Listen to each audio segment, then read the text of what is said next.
Next point is regulation of kidney function.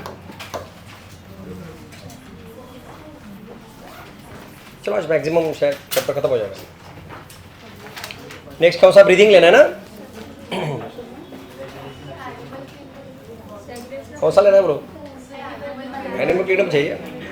देखते हैं. मैंने तो ब्रीदिंग बोला था. अभी देखते हैं. देखते डिसाइड कर देखो. तो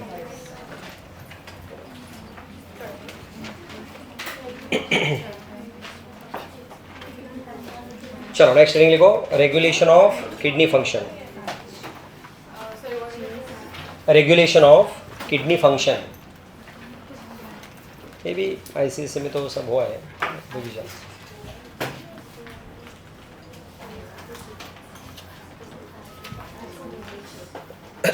चलो लिखो इसमें फर्स्ट. What is ADH? कौन बताएगा? ऐसे सब लोग बता सकते हैं. हाँ, एंटी डायूरेटिक हार्मोन. देखो हार्मोन का नाम क्या है? Anti diuretic hormone. दूसरा नाम क्या है इसका? और वैसोप्रेसिन. और कहाँ से सीक्रेट होता है?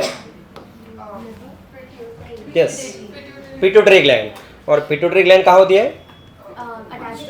Yes, below hypothalamus. कभी नाम सुना है? हाइपोथैलेमस ब्रेन का पार्ट है, उसके नीचे होती है पिट्यूटरी ग्लैंड. वहां से उस पिट्यूटरी का कौन सा पार्ट? पिट्यूटरी का दो पार्ट होते हैं. एक है न्यूरो हाइपो. ये नाम सुना है कभी? पोस्टीरियर नाम सुना है? पोस्टीरियर. वही है. Posterior lobe of pituitary is called as neuro hypophysis of pituitary gland. लिख दो. इसमें लिखो first point ADH.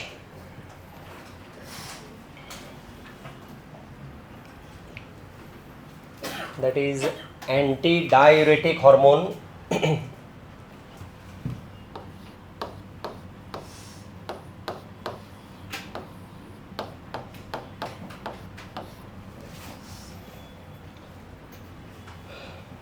It is secreted by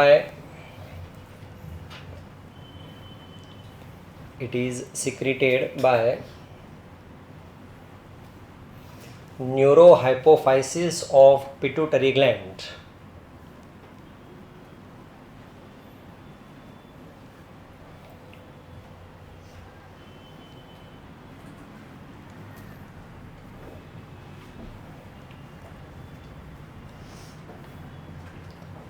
neurohypophysis of pituitary gland. इसका फंक्शन क्या होता है? नेफ्रॉन का ये पार्ट कौन सा है बताओ? What is this? डीसीटी. और ये क्या है? तो हमने देखा था ना, याद है? वाटर यहाँ से एब्सॉर्ब होता है. देखो ये वाटर एब्सॉर्प्शन करने के लिए ये चाहिए. कहाँ से water absorption? DCT and collecting duct. Right there. लिखो फंक्शन. It absorbs मतलब it stimulates. It absorbs water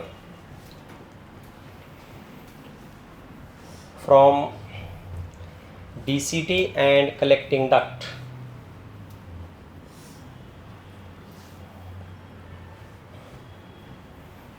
DCT and collecting duct. Okay? बताओ बस. ये क्या है? ये पार्ट, ये वाला मोमेंस कैप्सूल. तो ये क्या है? तो यहाँ जो ब्लड वेसल्स है कौन से? Afferent and efferent arteriole. इनका कॉन्ट्रैक्शन भी ये करता है. कौन? एडीएच. तो that is called as vasodilation है, कॉन्स्ट्रिक्शन. तो अगर समझो यहाँ के ब्लड वेसल्स कॉन्ट्रैक्ट होते हैं तो what will happen? GFR will increase और डिक्रीज. सोच के बताओ. इंक्रीज. क्यों? डायमीटर कम हो गया तो जीएफआर यहाँ से इंक्रीज होता है. That is other function of ADH. लिखो. Next second function. It causes vasoconstriction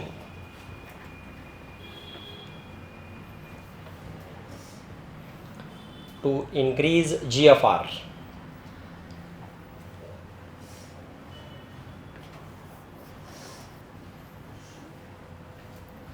Increase GFR. What is GFR full form? Glomerular filtration rate. ये समझ में आ गया? बताओ फिर आगे.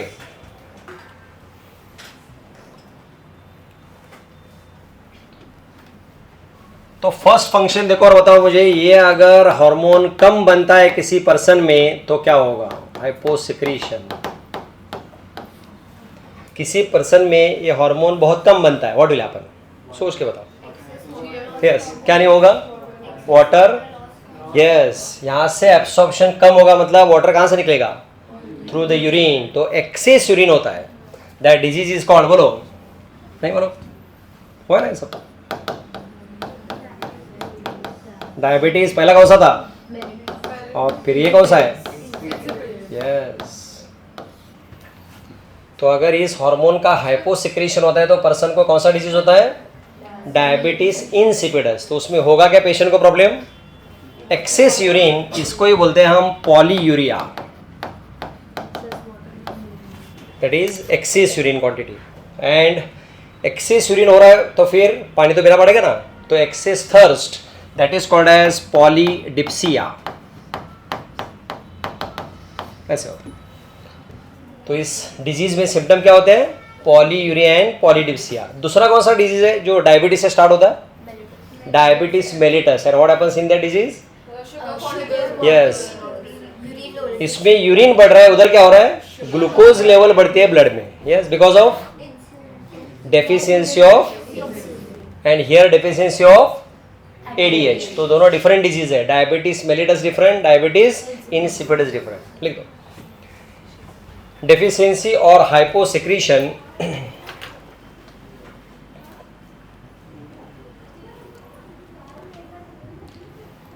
डेफिशिएंसी और hyposecretion of ADH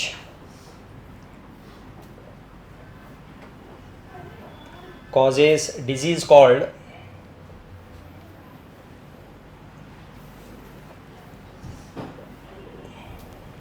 diabetes insipidus.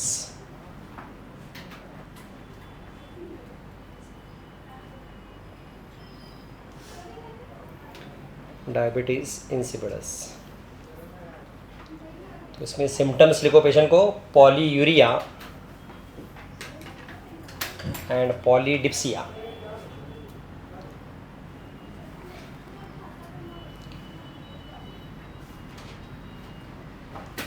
Polyuria means excess urine, कोई डाइल्यूट यूरिन होता है वो. और पॉलीडिप्सिया मतलब एक्सेस थर्स्ट.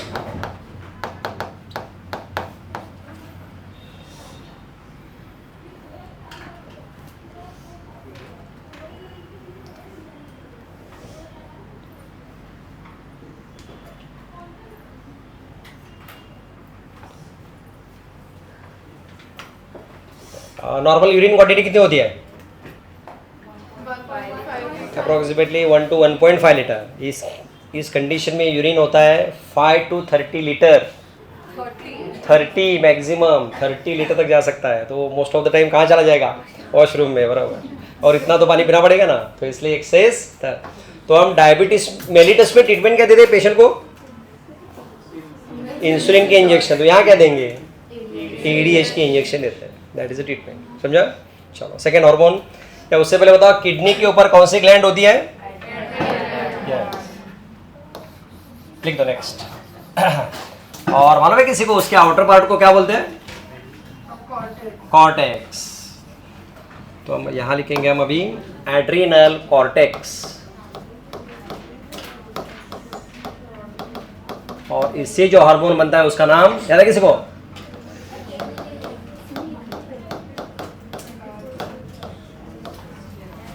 एल्डोस्टेरोन. नाम सुना है? नहीं सुना? ठीक है, लिखो. हाँ, किडनी के ऊपर कौन सी ग्लैंड है? एड्रीनल. उसका एक पार्ट है एड्रीनल कॉर्टेक्स. उससे कौन सा हार्मोन बनता है? और लिख दो. Adrenal cortex secretes hormone called aldosterone.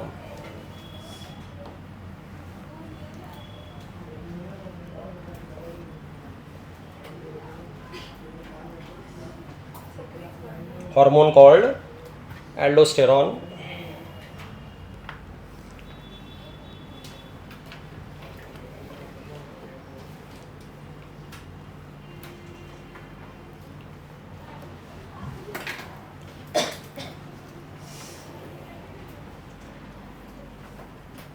तो इसका काम क्या है? ये जो DCT है यहां से देखो क्या एब्सॉर्ब हो रहा था, NaCl मतलब Na प्लस एब्सॉर्ब होता है ना, that is under control of, लिख दो, इसका फंक्शन लिखो, absorption of Na plus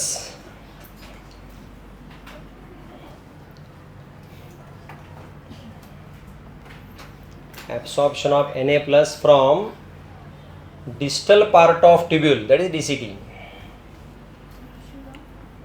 Absorption of sodium Na plus from distal part of tubule, मतलब सोडियम एब्सॉर्ब करना इसका फंक्शन है. सोचो अभी किसी पर्सन में हार्मोन कम बनता है क्या होगा? सॉल्ट ज्यादा, यस. बॉडी में क्या होंगे सॉल्ट? Na प्लस बॉडी में, वन सेकेंड, अल्डोस्टेरोन कम हो रहा है, उसका फंक्शन क्या था? सोडियम एब्सॉर्ब करना, यानी बॉडी में रखना है. तो ये कम होगा तो salt Na plus decreases in the body, and because of that blood pressure will become increase और डिक्रीज? लो, क्योंकि सॉल्ट्स क्या मेंटेन करते हैं? Blood pressure. तो इस कंडीशन में क्या होगा? Low blood pressure. और इस डिजीज का नाम मालूम है क्या है? ये भी पढ़ा आप लोगों ने, हाइपोसिक्रीशन कॉजेज. नाम सुना है ना? हाँ वही, लिखो, हाइपोसिक्रीशन ऑफ एल्डोस्टेरोन कॉजेज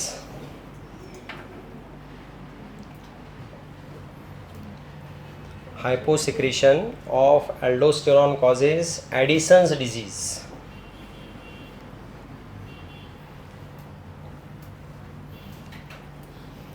इसके बहुत सारे सिम्टम्स हैं, अभी खाली इतना लिखेंगे, लिखो ब्रैकेट में, low blood pressure.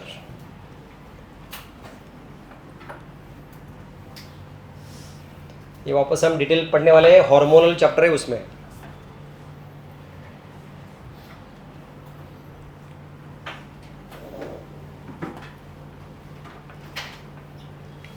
If there is excess secretion of aldosterone, what will happen? ज़्यादा secrete होगा. Yes, salt concentration will increase in the body and that will result into, that is called as, yes, बराबर, Cushing's syndrome. लिखो, hyper secretion of aldosterone causes Cushing syndrome.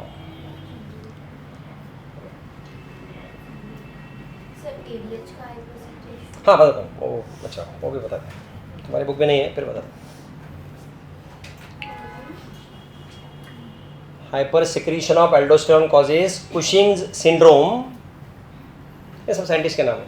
और bracket में लिखो high blood pressure.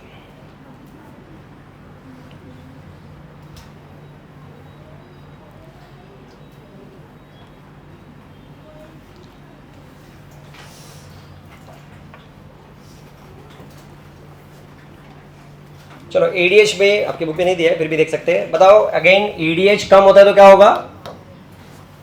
कौन सा disease? ना, उसका disease का नाम डायबिटीज. देखिए बताओ, सुनो सुनो once again, hyposecretion of ADH क्या होता है?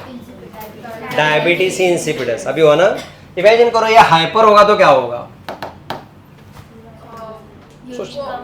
यस, हाइपर होगा तो बॉडी में वाटर बढ़ेगा और यूरिन से कम, less urine, that is called as,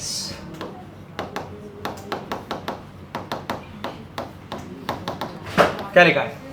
anti diuresis. मतलब लिखो उधर ऊपर जगह है तो लिख दो एडीएच केस में, hyper secretion of ADH causes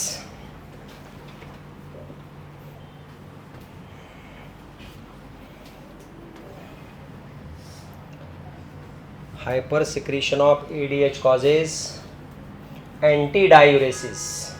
इसलिए तो उसका फुल फॉर्म क्या है? Anti diuretic hormone. ऐसा एंटी डायूरेसिस. रेड कलर दिखता है ना वहां से? हाँ, ब्रैकेट में लिखो लेस यूरिन.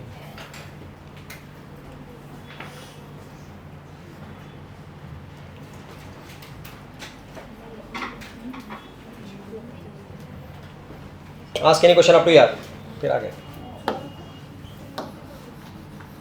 चलो नेक्स्ट पॉइंट देखते हैं.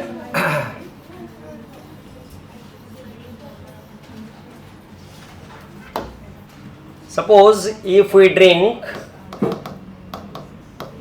less water,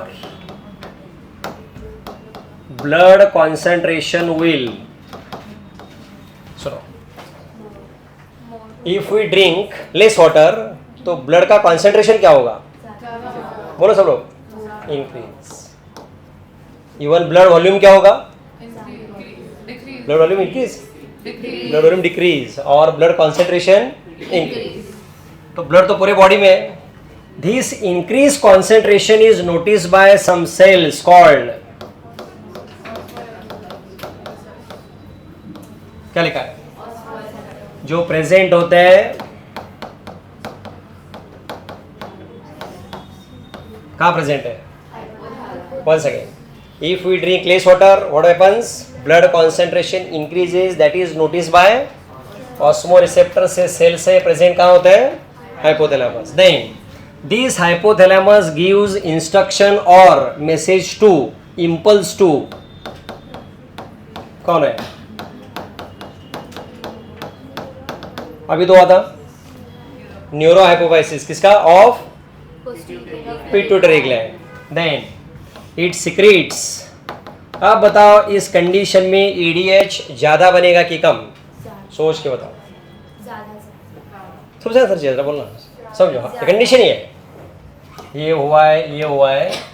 तो अब बताओ ये जो हाइपोथैलेमस है इसको, न्यूरो हाइपोफाइसिस को क्या बताएगा कि इंक्रीज ईडीएच और डिक्रीज ईडीएच? इंक्रीज. तो इससे क्या होगा? यस, तो यहां से water absorption, yes water absorption क्या होगा? ज्यादा होगा. And what about urine quantity? Decrease और इंक्रीज? डिक्रीज. अभी तो कॉमन जनरली हम देखते हैं अगर हम पानी कम पिएंगे तो यूरिन भी क्या बनेगा? कम बनेगा. But by this process. लिख दो. आवाज बताओ एक बार. चलो one second. If we drink less water, what happens? Blood concentration increases, blood volume decreases. लिखता हूं, वॉल्यूम डिक्रीजेस. तो उससे क्या होगा? It is notice by present in, then they stimulate, then it increases secretion of, because of that water absorption and urine quantity decreases. Osmoreceptors are cells present in hypothalamus.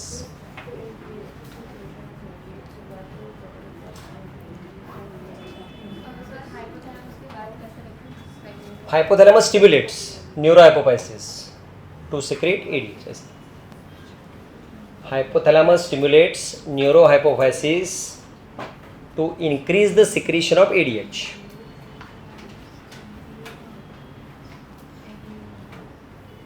Neurohypophysis pituitary का part है, pituitary gland का.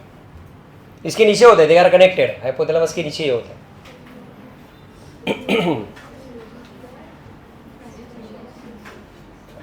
कुछ बताओ क्या sentence, क्या समझ आया? Sentence बताओ क्या क्या? अच्छा, हाइपोथैलेमस स्टिमुलेट्स क्या? Neurohypophysis to increase secretion of ADH. Osmoreceptor cells होते इधर हाइपोथैलेमस के अंदर.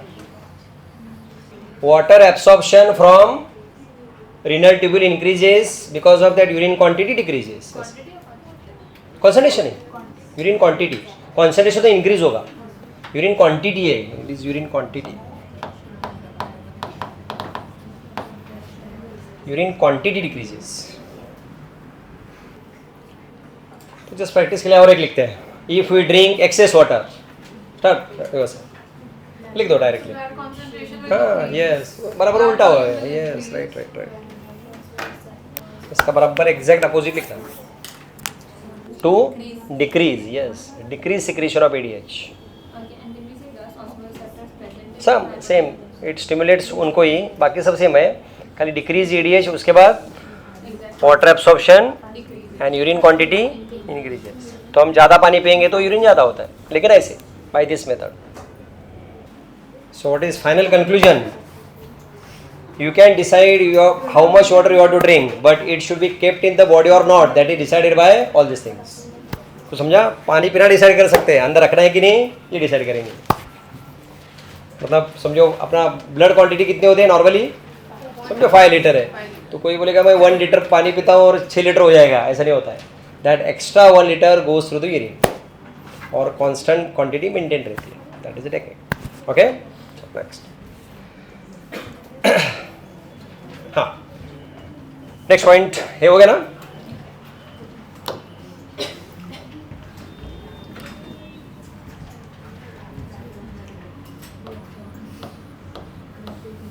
बताओ एक पार्ट क्या है, व्हाट इज दिस, ये कौन, उसके बाद पीसीटी. आफ्टर पीसीटी ये थोड़ा सा मैंने लास्ट लेक्चर में बताया था, याद है क्या देखो किसी को. ये क्या होगा फिर, लूप ऑफ हेनले.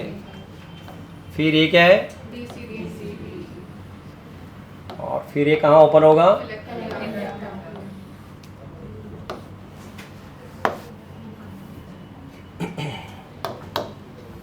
ये बोलो क्या, व्हाट इज दिस,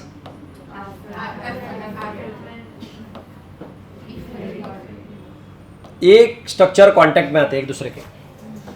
कौन किसके कांटेक्ट में है, afferent arteriole and DCT. That is called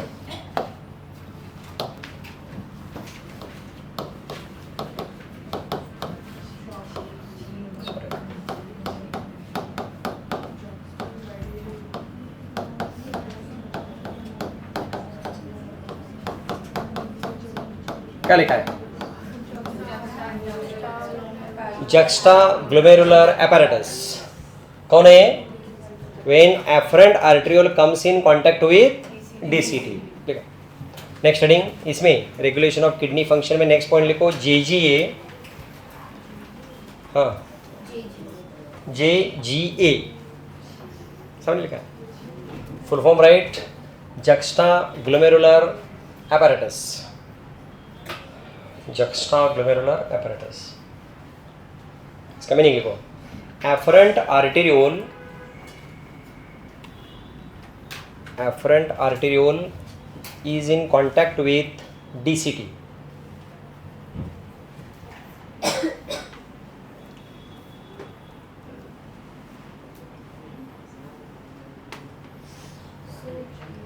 efferent arteriole is in contact with कौन, डीसीटी, डिस्टल कॉन्वोल्यूटेड. और इसके अंदर जो सेल्स होते हैं इधर, इसको बोलते हैं जेजी सेल्स. मतलब कौन से रहेंगे, लिखो, इट कंटेन्स जेजी सेल्स. और दो होते हैं, वो नहीं नाम तुमने. हाँ, what is, you said it contains JG cells. हाँ, दिस जेजी apparatus. Okay, हाँ, yes, this apparatus contains JG cells, that is juxtaglomerular cells. और दो टाइप के होते हैं लेकिन इसका नाम नहीं है तुम्हारे बुक में, जाने तो बता दे दो.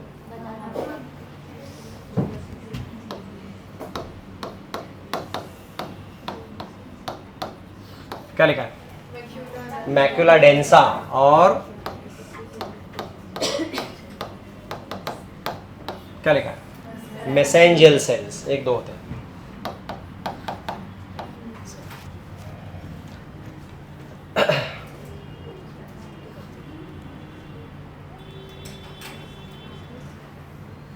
तीन टाइप के सेल होते हैं जेजीए के अंदर.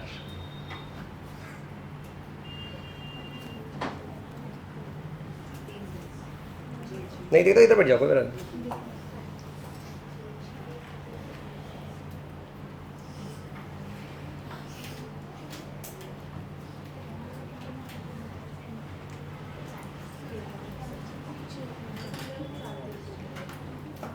इसमें से जो जेजी सेल्स है, they secrete one chemical called,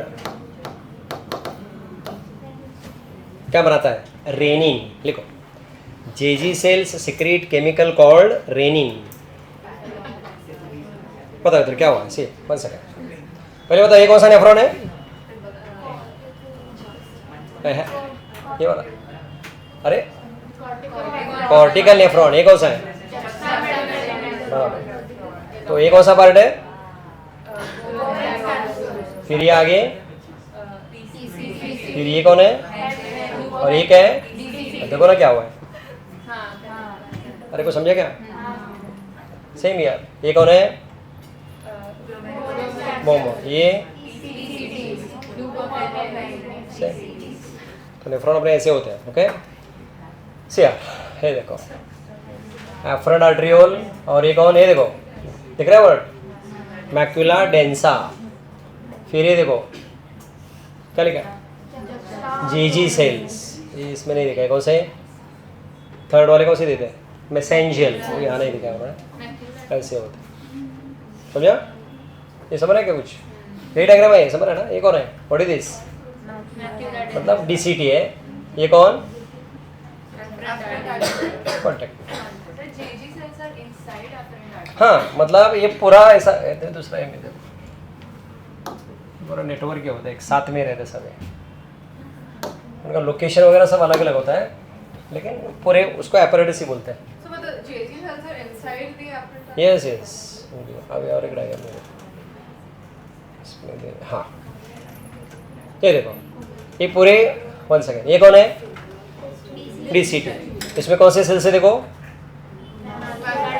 ये कौन है, नहीं उसमें सेल ऐसे, तो लोकेशन, लेकिन collectively it is called as JG बोलते हैं। तो आप सेपरेटली एफरेंट आर्टरी नहीं लिखना है, क्या लिखना है, जीजी लिखना है, समझे कि।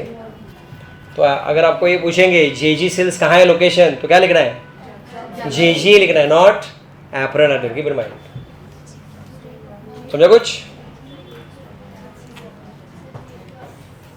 चलो फिर नेक्स्ट।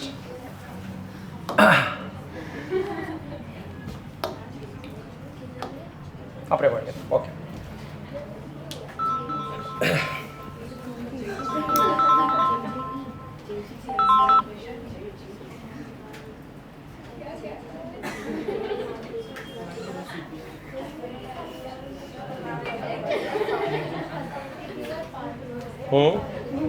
ओके चलो next. Suppose because of some reason if there is fall in blood pressure कम हुआ है, क्या होगा, what happens with GFR, किसी रीजन से अपने बॉडी में ब्लड प्रेशर कम हुआ है, तो what will happen with GFR, GFR will increase or decrease, सोच के बताओ।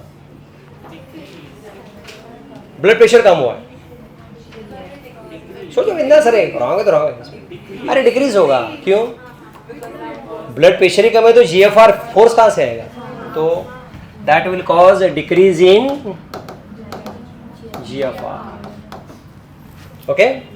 जैसे जीएफआर कम होता है इट इज नोटिस बाय कौन, जो कहाँ प्रेजेंट थे, और इनसे कौन सा केमिकल बन रहा था, रेनिन।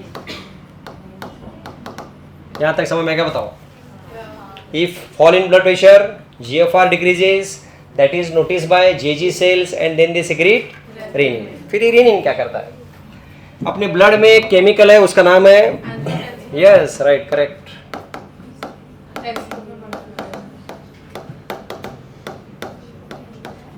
अपने ब्लड में केमिकल है उसका नाम क्या है, angiotensinogen.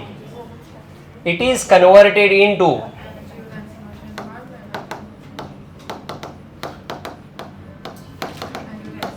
one and it is done by, ये कौन करता है, ये केमिकल का नाम है सभी। Then this angiotensin 1 is converted into, बोलो, angiotensin 2 by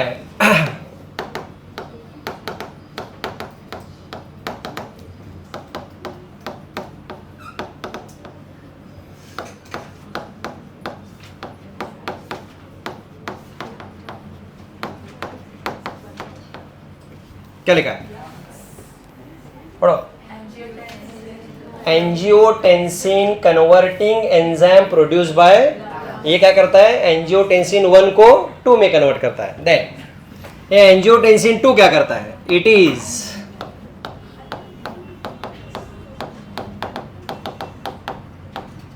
पढ़ो, मतलब क्या, व्हाट इज, नहीं, what is vasoconstrictor? Contraction of blood vessel, और ब्लड वेसल कॉन्ट्रैक्ट हो तो ब्लड प्रेशर क्या होता है, बढ़ता है, और यही तो हमें चाहिए। और जैसे ब्लड प्रेशर बढ़ेगा क्या होगा, हो गया ना, बॉडी ने एडजस्ट कर लिया ना ये सब। तो नेचुरल हमें मालूम ही नहीं होता है, किसी रीजन से अगर जीएफआर कम हो रहा है तो बॉडी ऐसे करके उसको बढ़ाती है। It is totally involuntary process, हमें मालूम ही नहीं होता। समझा कुछ, लिख दो, वापस बताओ, चलो 1 second. If fall in blood pressure what happens, GFR, because of that it stimulates Jazzy sales, full form juxtaglomerular cells, they secrete, then renin converts, angiotensinosine is protein present in the blood that is converted into angiotensin 1, और इसके ये कौन करता है, renin, angiotensin 1 converted into, because of enzyme produced by angiotensin 2 is vasoconstrictor, because of that increases and GFR increases. ठीक है, हाँ हाँ, for this conversion there is requirement of this enzyme. Yes, that is ना, हाँ, इसका नाम ये angiotensin converting enzyme produced by the lungs.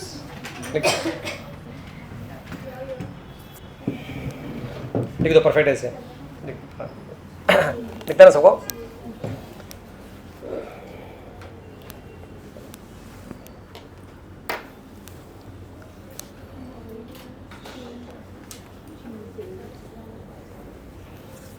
Bio में सब याद रखना है, बाकी क्या, नो फॉर्मूला नथिंग।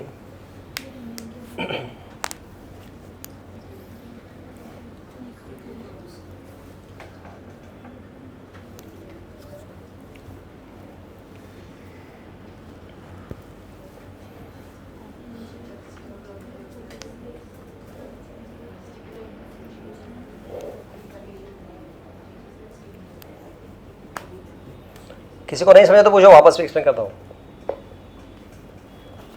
ये इनको स्टेट बोर्ड वालों को ज़्यादा तकलीफ होती है ना, क्योंकि ये सब नहीं था इनको, आईसीएसई में फायदा। 10th तक आईसीएसई बोर्ड इज बेटर।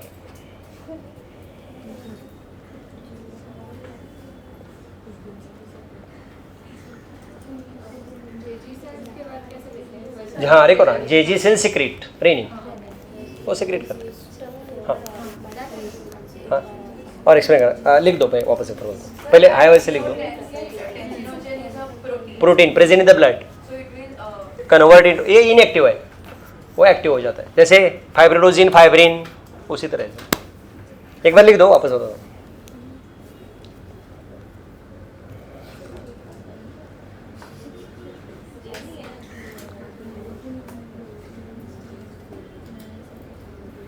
आपको और डिटेल चाहिए तो फिजियोलॉजी का बुक आपको दे सकता हूँ, कितना बड़ा है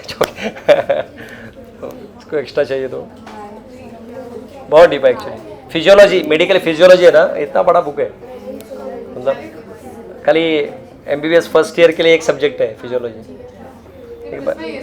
बहुत डिटेल है, बहुत डिटेल। एक काउंटर करंट जो हम एक पैराग्राफ में पढ़े ना, उसके लिए आई थिंक 20-25 पेज है उधर काउंटर करंट के लिए कम से कम 10-12 तो रहेंगे, तो इतना डीप है।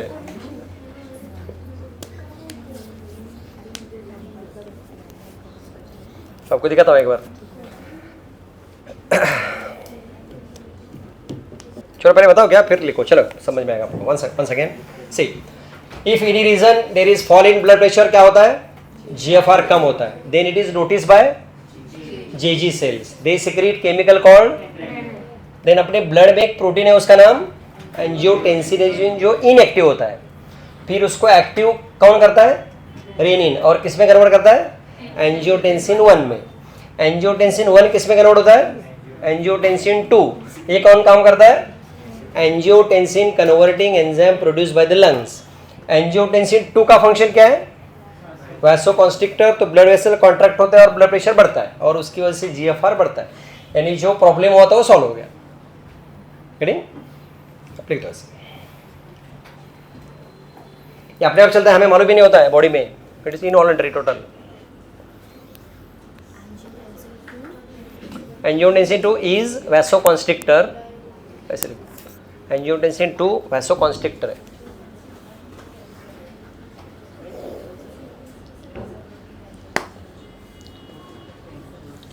ये प्रोटीन है ब्लड में प्रेजेंट, एंजियोटेंसिनोजिन।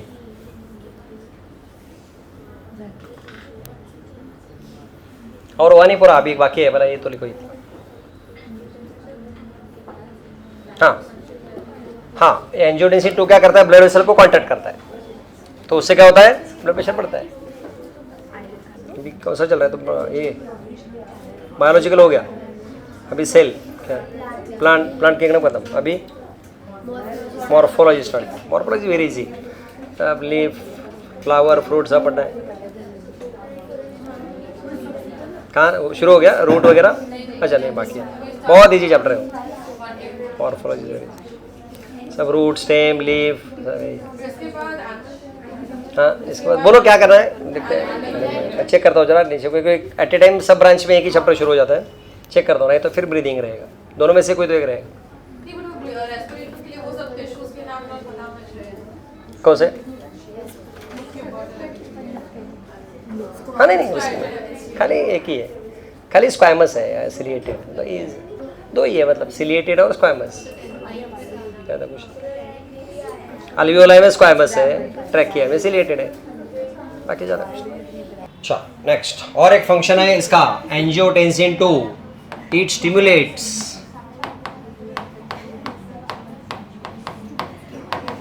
पढ़ो क्या लिखा है। एंजियोटेंसिन 2 का दूसरा फंक्शन क्या है, इट स्टिमुलेट्स कॉर्ड, किस लिए, अभी तो देख के बताओ।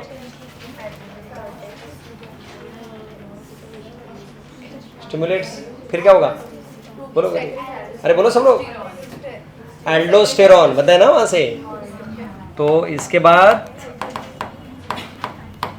तो इस कंडीशन में बताओ एल्डोस्टेरॉन विल इंक्रीज और डिक्रीज, सोच के बताओ, और क्यों। सुनो 1 सेकेंड, कंडीशन ये पैदा हुई है, अब एल्डोस्टेरॉन का सिक्रीशन बढ़ाना जरूरी है कि कम करना जरूरी है, तो उससे क्या होगा, हाँ ब्लड प्रेशर लो है ना, तो क्या होगा, इसका सिक्रीशन इंक्रीज, तो उससे क्या होगा, नहीं कैसे, डायरेक्टली नहीं, पहले कैसे बढ़ाएगा, हाँ यस, उसका फंक्शन क्या एल्डोस्टेरॉन का, सोडियम एब्सॉर्प्शन इंक्रीजेस, और रिजल्ट क्या होगा अगेन उसका, इंक्रीजेस, और उसके बाद GFR इंक्रीजेस, दूसरा फंक्शन, तो समझा वन सेकेंड, सही। Second function stimulate central cortex, तो अल्डोस्टेरॉन इंक्रीज करेगा, उसकी वजह से सोडियम एब्सॉर्प्शन इंक्रीजेस, तो बॉडी में सोडियम बढ़ेगा, तो अल्टीमेटली ब्लड प्रेशर इंक्रीज और GFR, तो अपना प्रॉब्लम सॉल्व हो गया, लिख दो अभी।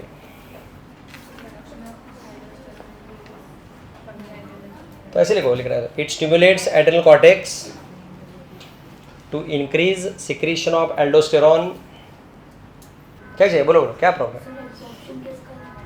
सोडियम एब्सॉर्प्शन इंक्रीजेस, सोडियम का sodium absorption increases, Na+ sodium,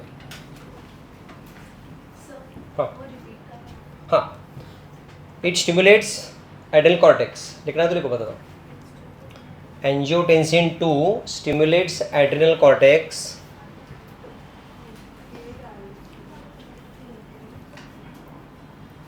to secrete more aldosterone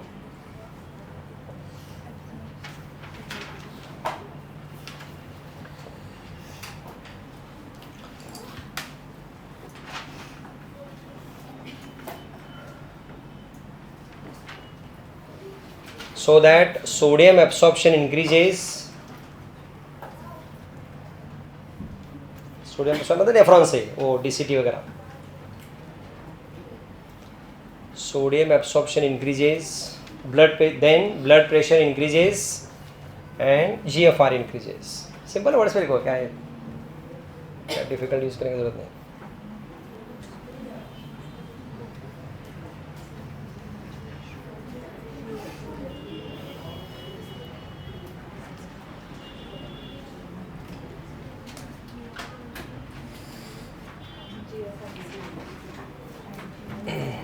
GFR, तो इस पूरी प्रोसेस का नाम है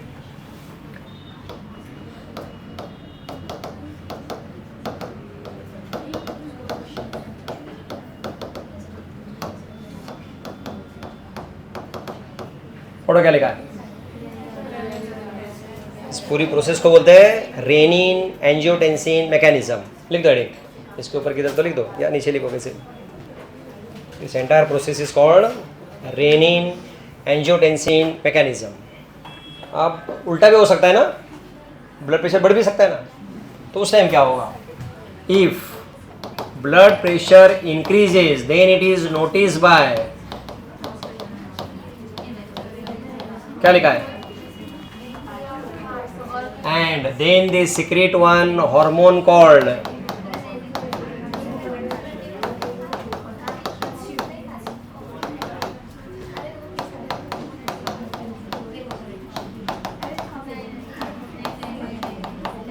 पढ़ो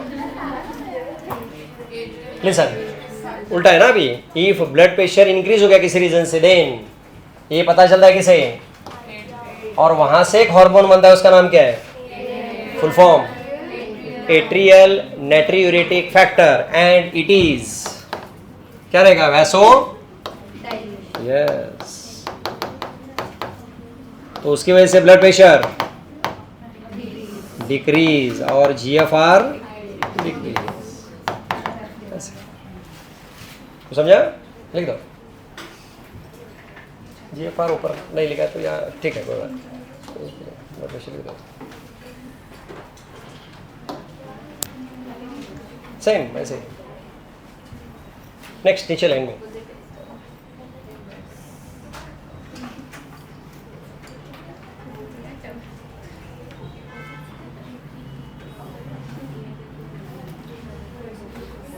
हाँ, yes, 1 second. If blood pressure, हमने उधर देखा था ना फॉल इन ब्लड प्रेशर, अभी इधर क्या हुआ है, तो उसको कम करना जरूरी है। कैसे, पहले पता चलता है किसे, एट्री ऑफ द हार्ट, तो एक हार्मोन बनाते हैं, उसका नाम full form atrial natriuretic factor, जो ब्लड वेसल को डायलेट करता है। जैसे ही ब्लड वेसल डायलेट होते हैं ब्लड प्रेशर कम हो जाता है, तो अपना प्रॉब्लम सॉल्व हो गया,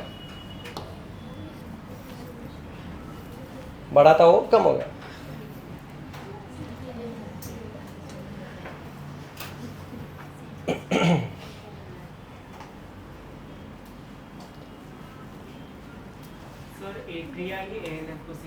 यस, एट्री ऑफ द हार्ट, इसलिए नाम ही देखो क्या लिखा है, ये देखो एट्रियल मतलब एट्रिया से बनता है,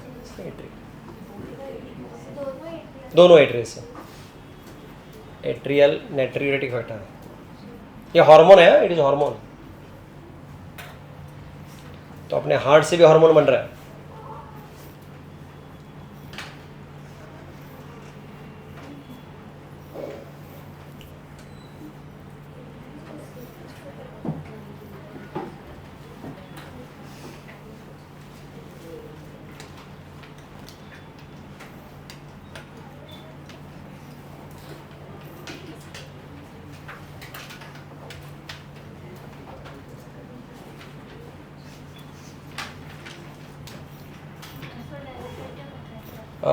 ब्लड वेसल्स को डायलेट करता है, तो उससे ब्लड प्रेशर कम हो जाता है। ये ब्लड वेसल मैंने बताया था ना, कॉन्ट्रैक्ट और डायलेट होने के बाद क्या होता है, ये होगा कि नहीं, ब्लड वेसल्स का नहीं मालूम, सिंपल है, समझो। एक पाइप इतने साइज का है फॉर एग्जांपल, और इससे वाटर फ्लो हो रहा है, अगर इसकी साइज कम करेंगे तो क्या होगा, प्रेशर बढ़ेगा ना, तो वही हो रहा है ना। बस वो कॉन्स्ट्रिक्टर मतलब ब्लड वेसल कॉन्ट्रैक्ट हो गए, सिंपल, उसका अपोजिट डायरेक्ट कम हो जाएगा। फिजिक्स बराबर ना, आपका पसंदीदा सब्जेक्ट, ओके चलो। फिजिक्स में अभी इजी है, वैसा कुछ क्या जम रहा है ना।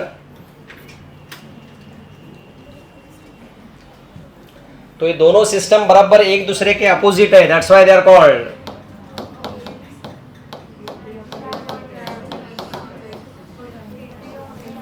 तो किसी रीजन से अगर ब्लड प्रेशर कम हो रहा है तो कौन एक्टिवेट होगा, और बढ़ रहा है तो ये दोनों काम कर रहे हैं, तो अपने बॉडी में नॉर्मल चल रहा है। तो लिखो, both the systems are antagonistic to each other. वही ANF, this is ANF mechanism, ये लिखो चलेगा, ANF मैकेनिज्म लिख सकते हैं. So these two mechanisms are antagonistic, यानी opposite.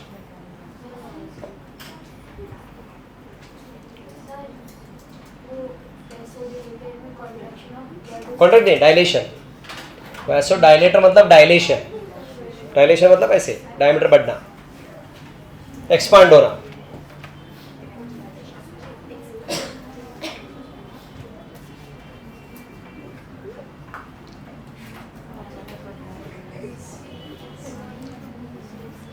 ये देखो, अगर ये समझो नॉर्मल डायमीटर है इतना समझो, तो ये बढ़ के ऐसा होना, तो इसको बोलते हैं वैसो डायलेटर. इसका उल्टा हो गया तो वैसो कॉन्स्ट्रिक्टर. ऐसे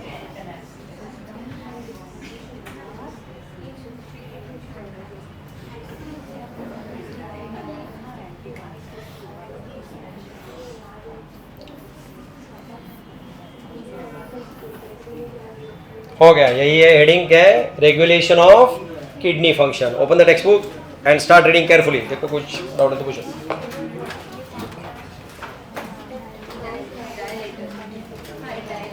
हाँ, वैसो डायलेटर, डायलेटर मतलब डायलेशन करता है. आपको स्टेट बोर्ड में, मेडिकल कॉलेज में बोर्ड को आपको पीसीबी में मोर देन 50% चाहिए और एम्स के लिए मोर देन 60%. पीसीबी, पीसीबी के मार्क्स बोर्ड में, PCB का आ जाता है. पीसीबी का ही देखते हैं. हाँ, सीटी के लिए 35, सीटी के लिए कोई प्रॉब्लम. बोर्ड्स में पास है तो काफ़ी है, शायद ऐसा है. क्या 50% पता नहीं. सीटी का या तो 50% रहेगा, 50% रहेगा फिर सीटी का. सीटी का कभी देखा नहीं इतना. सीटी का 50% पकड़ो. सीटी में भी पीसीबी 50 रहेगा शायद.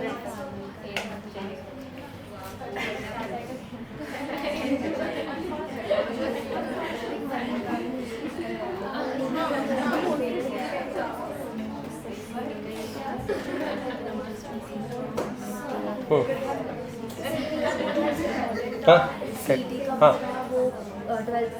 नहीं 4 चैप्टर्स 11 के होते हैं. HSC text book, yes. आपको सीईटी में क्वेश्चंस स्टेट बोर्ड के टेक्स्ट बुक से आएंगे 12th के, और 4 चैप्टर 11 के स्टेट बोर्ड के बुक से आएंगे. और नीट के लिए तो NCERT complete 11th and 12th. पर MHCET के लिए ऐसा डिफरेंट नहीं करना पड़ेगा ना.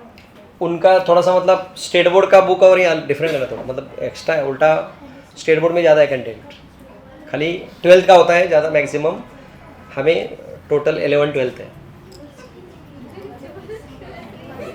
और ये लाइन वाइज, मतलब कोई भी सेंटेंस उठा के पूछते हैं.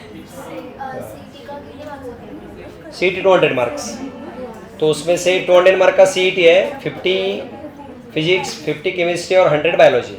लेकिन उधर फ़ायदा क्या है? नेगेटिव मार्किंग नहीं है, तो कुछ नहीं आया तो कुछ तो करके आ सकते हैं इधर एंड में. तो तुम्हारा फेवरेट कोई भगवान है, उसका नाम ले लो और शुरू करो एक साइड वगैरह. हाँ, CET ऑनलाइन, यस, लेकिन उधर जाके सेंटर में. CET का ऑनलाइन होता है. MSCT का ना, हाँ ऑनलाइन होता है. यस यस, सभी ऑनलाइन. ऑनलाइन मतलब आपको ये ऐसे रहता है, 1.5 3 आवर्स टोटल होते हैं. 1.5 आवर में फिजिक्स केमिस्ट्री होता है, फिर स्क्रीन दूसरा खुल जाता है बाद में 1.5 के बाद बायोलॉजी के लिए. बायोलॉजी के लिए 1.5 आवर ऐसा ऐसा होता है टोटल. अगर बायोलॉजी एक घंटे में हो गया तो नहीं कुछ ऐसा कुछ सिस्टम नहीं. वो नीट में फ़ायदा है उसका. नीट में तो बच्चे वही करते हैं ना, फिर 3 आवर्स होते थे, तो फिर बायो पहले सॉल्व करते हैं कम से कम टाइम में, और वो यूटिलाइज करते हैं फिजिक्स के लिए होगा.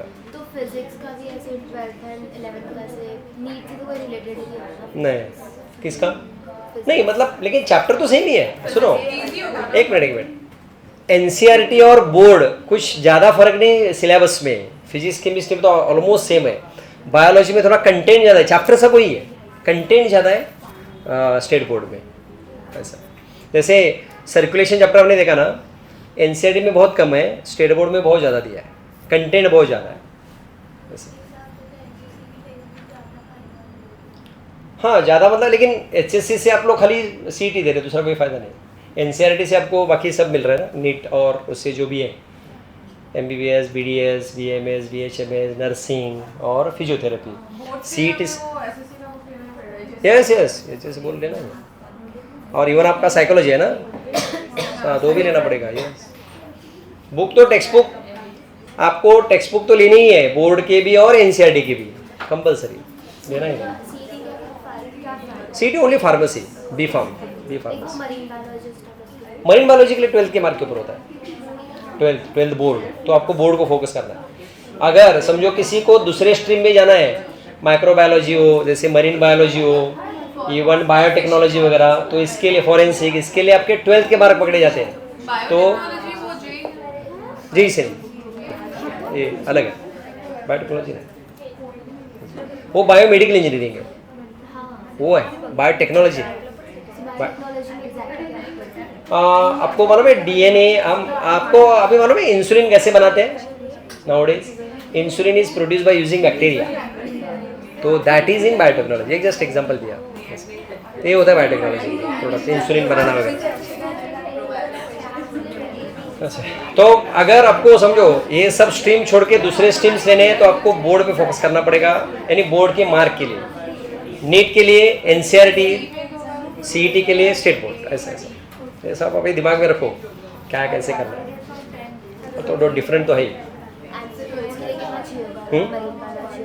वो मेरिट लगेगा, अभी मरीन बायोलॉजी में मेरिट लगेगा ना, तो वहाँ का मेरिट भी पता नहीं, वो तो हर साल चेंज होते रहेगा। कितने बच्चे अप्लाई कर रहे हैं, फिर उनमें मेरिट देखा जाएगा, तो जिसको ज़्यादा मेरिट है वो सिलेक्ट होगा।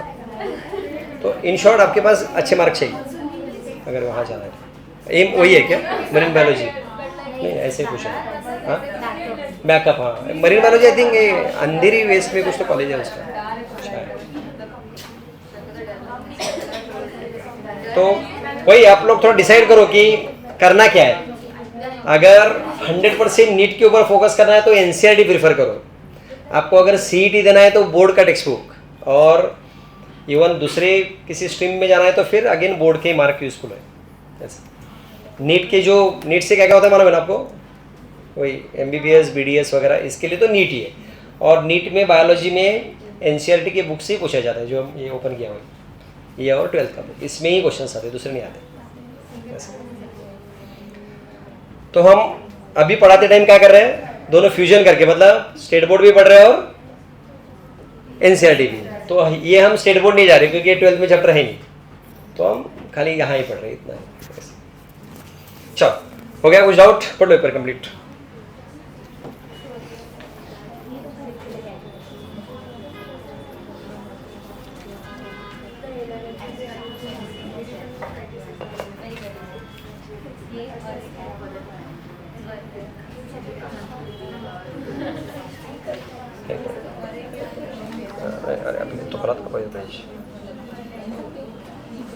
अरे सुनो, ये जो चैप्टर के यहाँ भी दिया होता है ना, कई कई चैप्टर्स में देखो ऐसे लेफ्ट साइड में दिया है, ये भी पढ़ना है अच्छे से।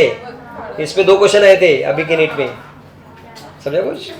तो ये थोड़े साइंटिस्ट के वगैरह वर्क है, वो भी पढ़ना है, कुछ छोड़ना नहीं इसमें। थोड़े चैप्टर में, सब में नहीं है, थोड़े साइंटिस्ट और उनका ये देखो।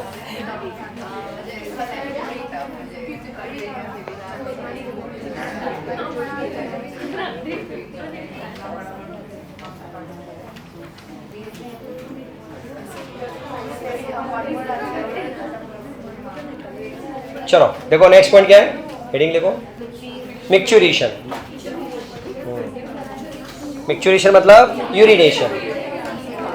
लिख दो, 2 मिनट में चलो करते हैं। क्या 1-2 मिनट तक लगा आप जरा बुक क्लिक करो, कभी से फैन कभी से कोई भी तो फिर जरा करता हूँ। बाकी नवीन का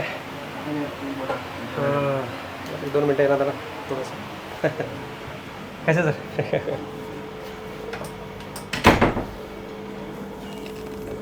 Okay, suppose this is urinary bladder, okay, and in the wall of urinary bladder there is presence of some cells called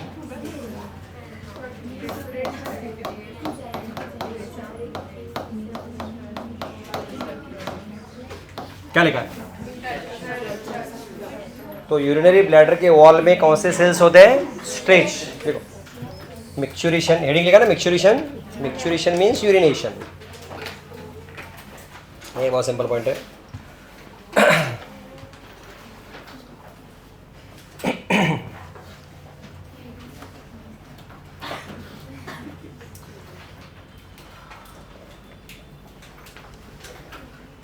तो लिखो इसमें wall of urinary bladder, wall of urinary bladder has cells called stretch receptors.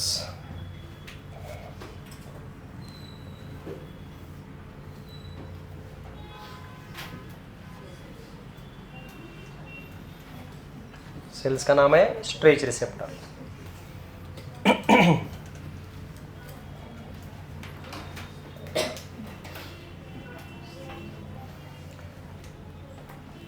तो क्या काम रहेगा नाम में? As urine deposits inside the urinary bladder, then urinary bladder stretches. और जैसे स्ट्रेच होता है किसको पता चलता है? लिखो एज यूरिन डिपॉजिट्स इन और stores, as urine stores in urinary bladder,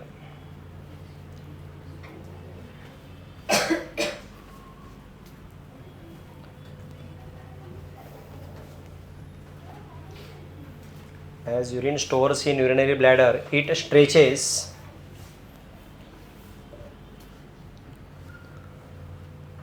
so that stretch receptors get stimulated.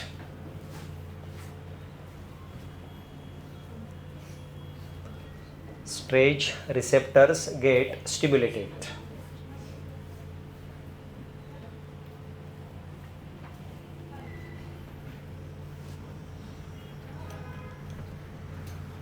तो ब्लैडर स्ट्रेच हो रहा है किसको पता चलता है? देन दे सेंड सिग्नल और इम्पल्स टुवर्ड्स किधर? CNS मतलब सेंट्रल नर्वस सिस्टम. लिखो आगे. Then they send impulse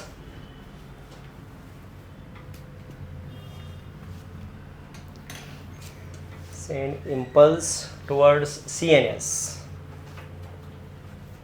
impulse मतलब मैसेज, सिग्नल.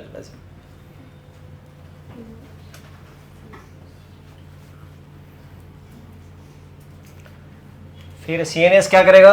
CNS stimulates. बताओ यूरिनरी ब्लैडर में कौन से मसल्स होते हैं? Smooth muscles. कौन से? नहीं, नाम क्या उनका? नहीं, और उनका एक स्पेशल नाम है. नहीं, स्टाइट. हाँ, डेट्रूसर मसल्स. तो यूरिनरी ब्लैडर में कौन से मसल्स होते हैं? वही स्मूथ मसल ही होते हैं. तो ये CNS किसको ऑर्डर देगा? फिर क्या होगा? दे कॉन्ट्रैक्ट. लिख दो. CNS, next line. CNS sends motor signal. CNS sends motor signal to smooth muscles of urinary bladder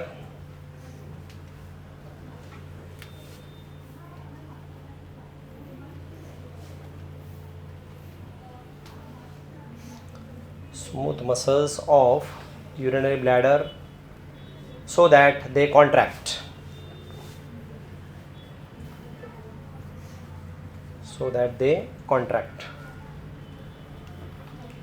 तो कौन कॉन्ट्रैक्ट हो गया? यूरिनरी ब्लैडर या मसल्स कॉन्ट्रैक्ट हो गए. लेकिन ये यूरेथ्रा और यूरिनरी ब्लैडर के बीच में क्या होता है? नहीं, वो तो ट्राइगोन. हाँ, स्पिंक्चर मसल्स. तो वो क्या होंगे? ओपन की क्लोज.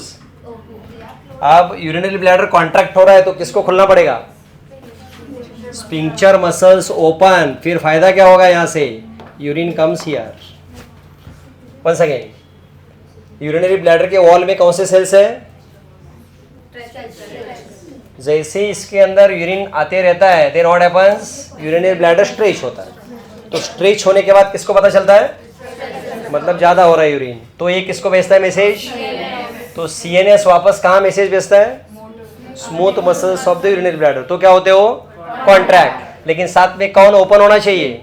ये स्पिंक्चर ताकि यूरिन यहाँ से यहाँ आता है. That process is nothing but called as micturition. देख दो.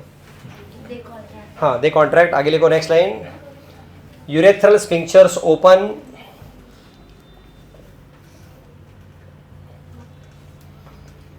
Urethral sphincters open so that urine is released into urethra. Sphincter हुआ ना word? हुआ ना? So that urine is released into urethra.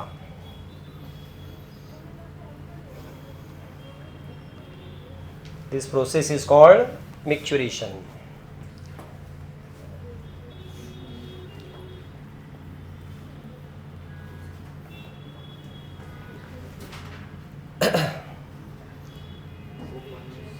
This process is called micturition, and this entire mechanism is called micturition reflex. This entire mechanism is called micturition reflex.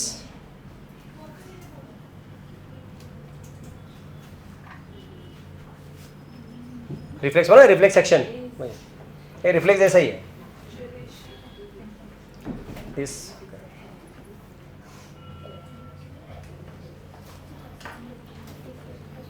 ये कुछ सबको समझेगा भाई. This is very easy. ये क्या है इसमें ज़्यादा कुछ. Open the book. ये को पहले इसमें और थोड़े पॉइंट्स बाकी हैं. बट पहले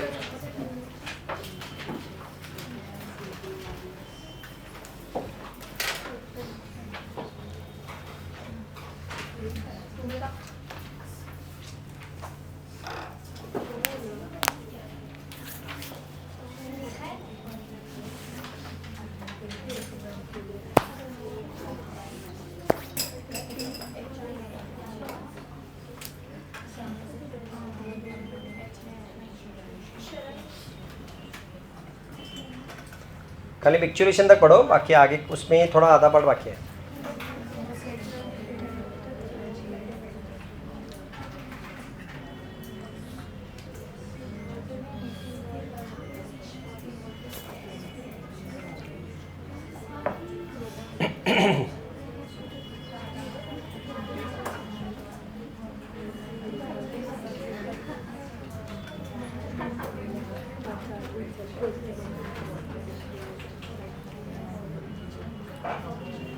फिजिक्स केमिस्ट्री वगैरह कितने चैप्टर हो गए? केमिस्ट्री में 4 हो गए. 4 हो गए. कैसा है केमिस्ट्री? डिफिकल्ट है? फिजिक्स कितने चैप्टर? तीसरा सबने बुक्स लेना हो PYQ के सभी सब्जेक्ट के, सबके ले लो. फिजिक्स केमिस्ट्री सब ले लो और सॉल्व करना शुरू करो. स्पेशली ये साल का फिजिक्स का पेपर अच्छे से देख लो.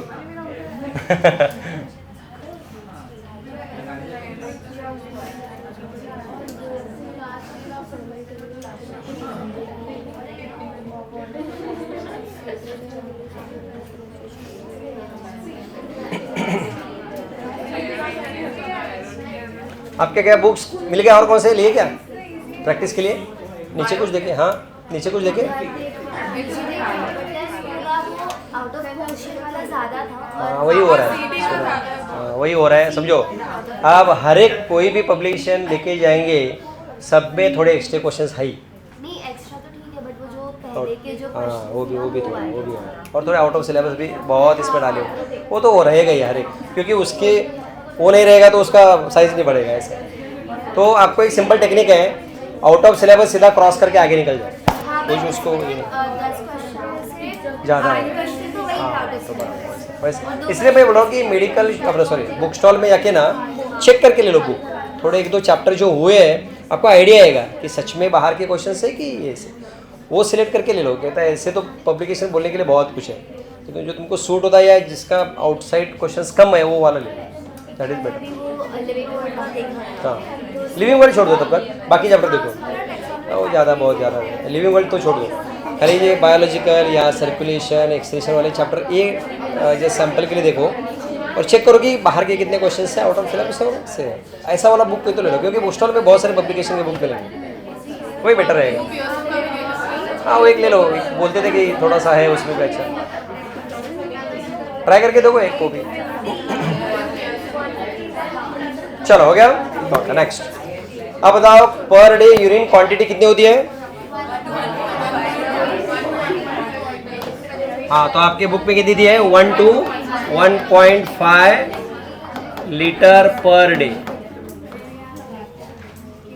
यूरिन क्वांटिटी पर डे कितनी है? 1 to 1.5 लीटर। और यूरिन का कलर क्या होता है? Light yellow, because of one pigment called urochrome. color of urine light yellow due to pigment urochrome.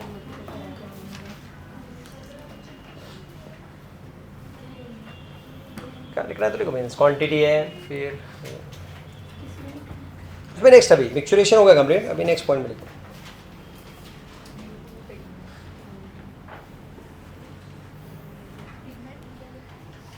हाँ, colour of urine light yellow due to pigment urochrome.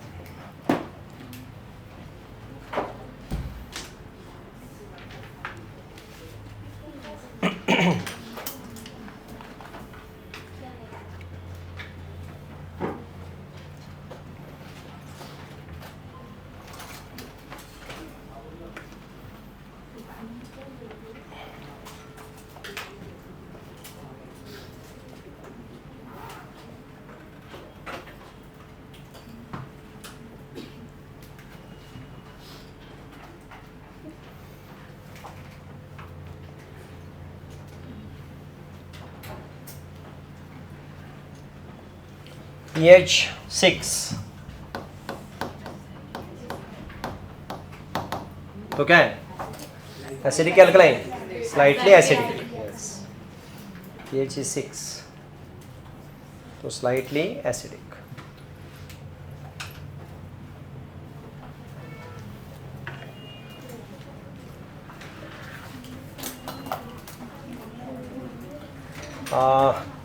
Urine के contents मैंने last lecture में लिखे दे थे, बताओ क्या क्या होता है यूरिन में? वाटर कितना? 95%। Next urea 2.5%। Next salts 1%। Next creatinine 1% और 0.5 में से बाकी अमोनिया, यूरिक एसिड वगैरह वगैरह, यूरोक्रोम वगैरह ऐसे। ओके, तो पर डे अपने यूरिन से यूरिया निकलता है near about 25 to 30 gram per day. ये कौन है? यूरिया। लिखो नेक्स्ट लाइन में लिखो 25 to 30 ग्राम यूरिया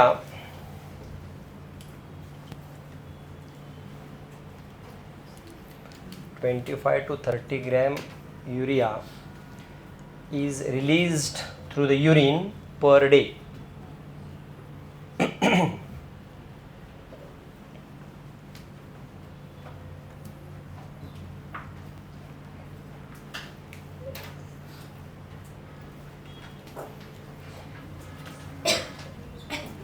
यूरिन में अगर ग्लूकोज आता है तो उसे क्या बोलते हैं? डायबिटीज। तो डिजीज हो गया। कंडीशन को क्या बोलते हैं? Uric glycosuria. What is glycosuria? Glucose in the urine. उसी तरह तो एक कब होता है? कौन से पेशेंट्स में? तो इनको और एक प्रॉब्लम होता है, ये भी हो सकता है कीटोयूरिया, मतलब ketone bodies in urine. Ketone मतलब एसीटोन। एसीटोन मालूम है ना? बड़े एसीटोन मालूम है? तो कीटोन बॉडीज यूरिन। तो लिखो आगे next. In diabetes mellitus next line में, in diabetes mellitus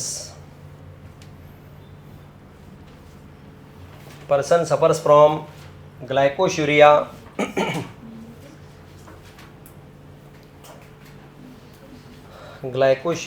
and ketouria.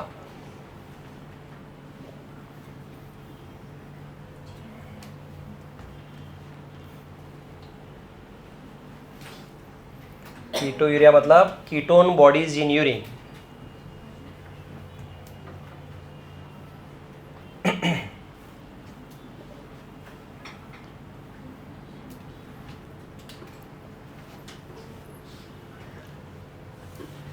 बस हो गया कंप्लीट। पढ़ लो आगे वाला पैराग्राफ, करो कुछ रहा तो बताओ।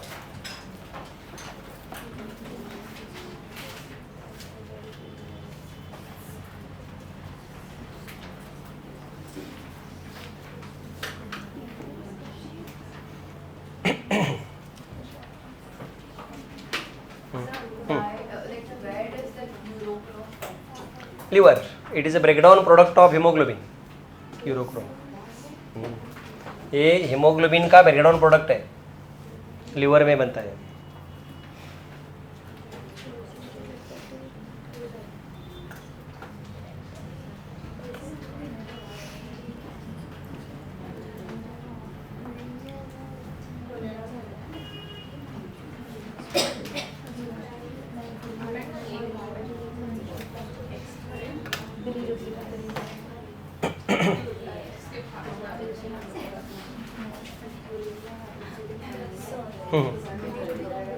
वो भी है, वो हम अभी नेक्स्ट पॉइंट में पढ़ने वाले हैं। वो बाइल से एक्सक्रीट होता है ना, इसलिए हम उस पॉइंट में पढ़ने वाले हैं। इसके बाद है,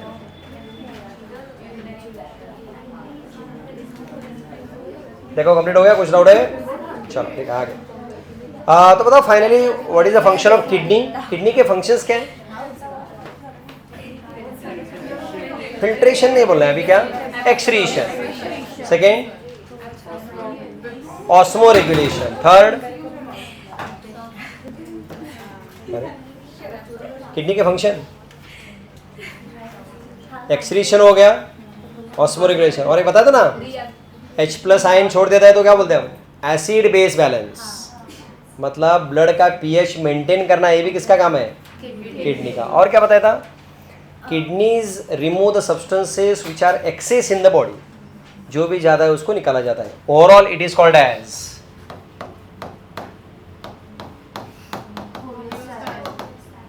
तो किडनी किसमें हेल्प कर रही है? होमियोस्टेसिस। मतलब इसका मतलब maintenance of normal internal environment in spite of changing external.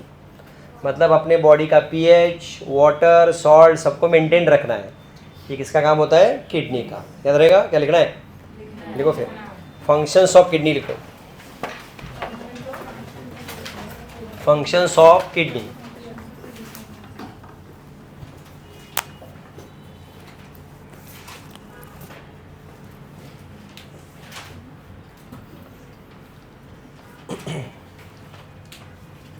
First लिखो एक्सक्रीशन। अब इसमें पूरा लिखने की जरूरत नहीं है, हो गया ऑलरेडी, है ना?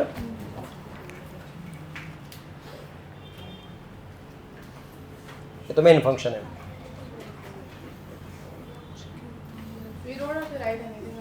नहीं, एक्सक्रीशन का हमने डेफिनेशन ऑलरेडी लिखा था ना स्टार्ट चैप्टर की शुरुआत में। वापस लिखना है तो लिखो, मुझे कोई प्रॉब्लम नहीं, कोई जरूरत है ना। चलो सेकंड कौन सा है? Osmo regulation. हाँ, ऑस्मो रेगुलेशन, जिसको मालूम नहीं तो लिखो क्या? What is osmo regulation? Maintenance of salt and water balance.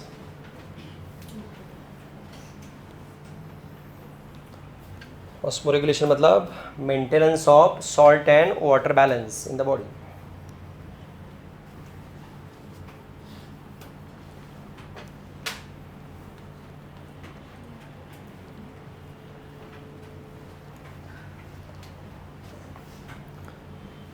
Third is acid base balance, यानी maintenance of pH। Acid base balance, that is maintenance of pH।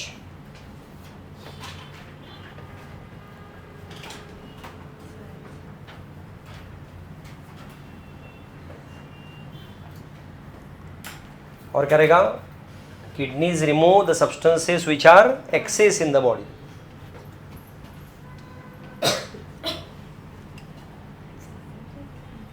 Kidneys remove या excrete the substances which are excess in the body.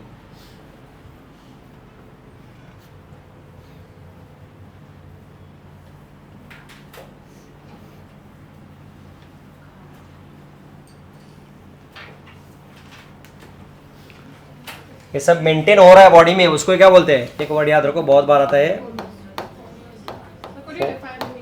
हाँ लिखो लिखो, बताता हूँ, लिखो बताओ। Next लिखो होमियोस्टेसिस। ये बहुत बार वर्ड आता है, homeostasis.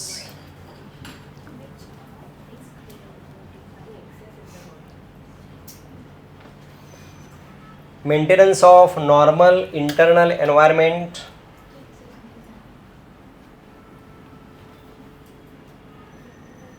Maintenance of normal internal environment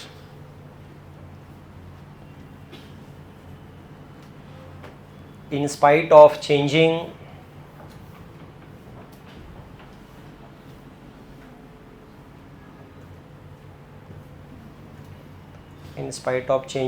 external environment.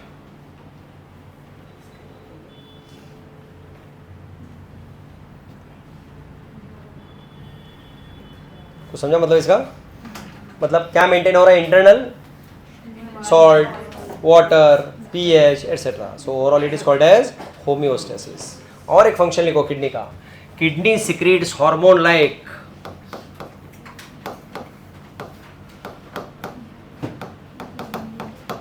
पढ़ो क्या लिखा है, एरिथ्रोपोएटिन. देखो किडनी secretes, और एक फंक्शन है kidney secretes hormones like erythropoietin.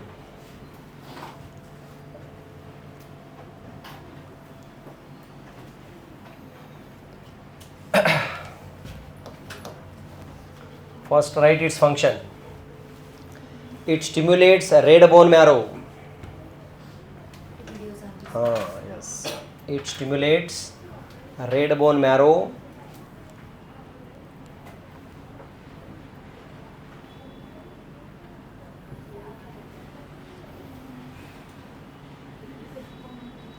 to produce RBCs.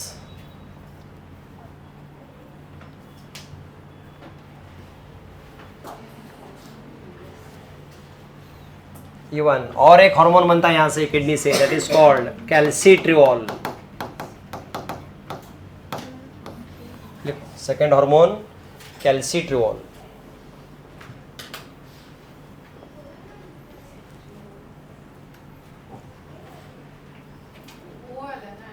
हाँ कैल्सिट्रियोल. इसका function maintains blood calcium level, blood calcium level maintain करने के लिए.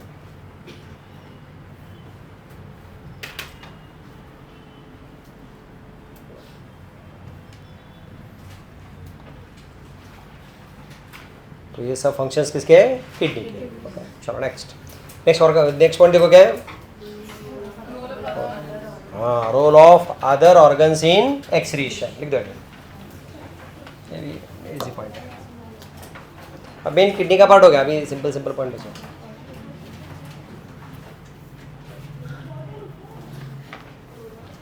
Role of other organs in excretion.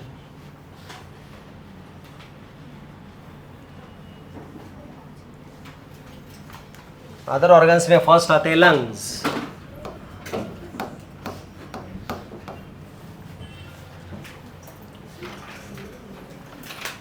बताओ, ये तो इजी. क्या बताएंगे? लंग्स का काम क्या है? दे एक्सक्रीट CO2 नियर अबाउट कितना CO2? 200 ml CO2 पर मिनट निकलता है लंग से. लिखो, लंग्स एक्सक्रीट 200 ml CO2 पर minute.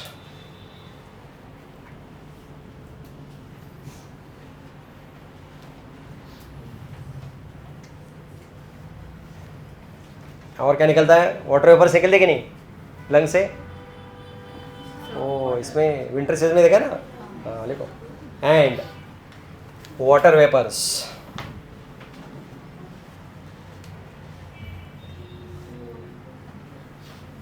And water vapours.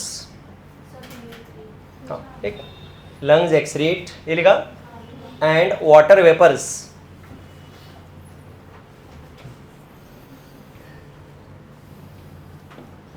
Second organ liver.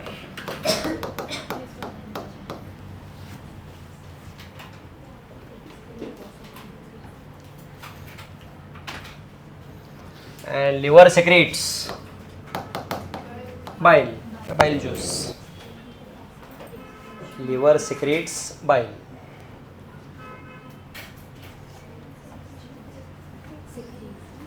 Liver secretes या प्रोड्यूसेस. अरे सिंपल लिखो, कोई प्रॉब्लम. सिक्रेट्स बाइल, और इस बाइल के अंदर क्या क्या प्रेजेंट होता है? यस, बिलीरुबिन, बराबर, बिलीवर्डिन, उसके बाद कोलेस्टेरॉल, उसके बाद डिग्रेडेड स्टेरॉयड हार्मोन्स, उसके बाद और क्या होता है? ड्रग्स होते हैं और विटामिन्स होते हैं वगैरह वगैरह। लिख, बाइल कंटेन्स, ये पूरा लिस्ट लिख दो।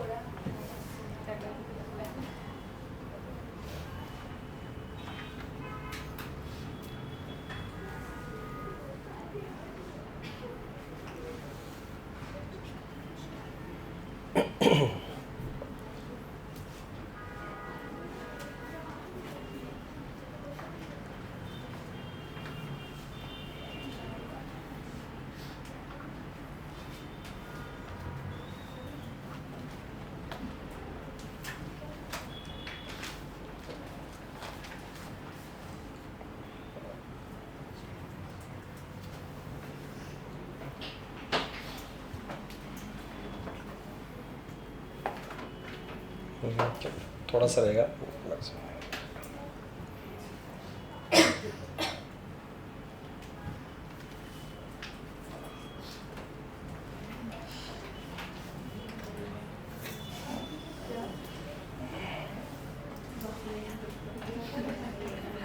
ये भी कौन है? दिस टू आर अगेन, बोलो ये कौन है? These are breakdown products of haemoglobin. लिखना है तो लिखो। पहले जो दो है वो क्या है? Breakdown products of haemoglobin.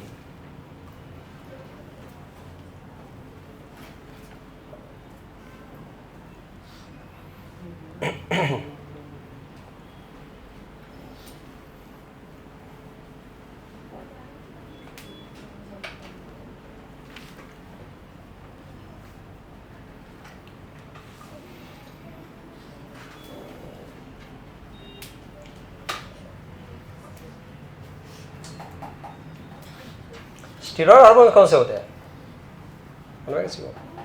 Oestrogen, progesterone, testosterone. लिख दो ब्रैकेट में, ईस्ट्रोजन, प्रोजेस्टेरॉन, टेस्टोस्टेरॉन एटसेट्रा। ये नाम सुना ना, ईस्ट्रोजन वगैरह?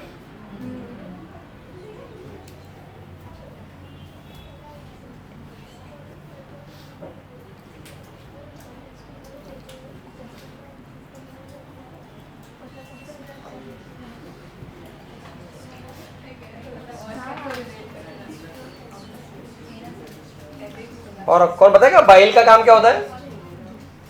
बाइल किस लिए मालूम है ना सबको? लीवर में बनता है, फिर स्मॉल मतलब डिओडिनम में चला जाता है। क्या काम है इसका? Useful for digestion of fats.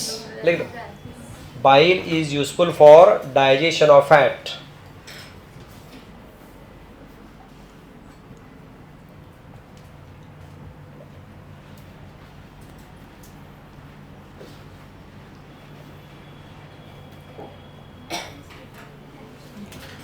Third अभी लिखो। थर्ड है सलाइवरी ग्लैंड।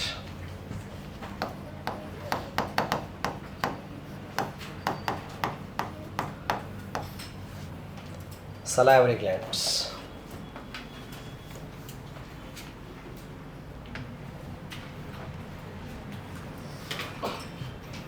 सलाइवरी ग्लैंड से क्या बनता है? सलाइवा, और सलाइवा में भी थोड़ा यूरिया होता है। Small amount of urea release through saliva. लिखो। हाँ यस, तो फिर कहाँ जाएगा? स्वैलोइंग के बाद स्टमक, इंटेस्टाइन और फिर अनडाइजेस्टेड फूड से बाहर। लिखो बैठो। Small amount of urea is release through saliva. जैसे एक एक लाइन दिया बुक में आपके, ज़्यादा नहीं है कुछ।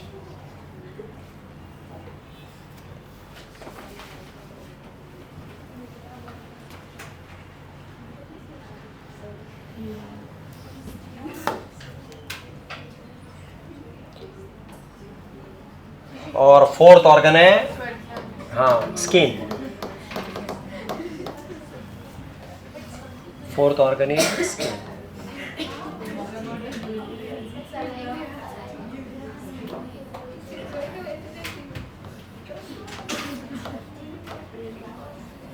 आपको 10th में डायग्राम था, याद है क्या?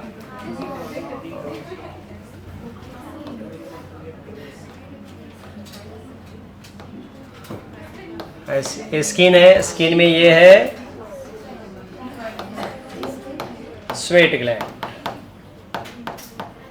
फिर यहाँ से जो स्वेट बनेगा ऐसे बाहर निकलेगा.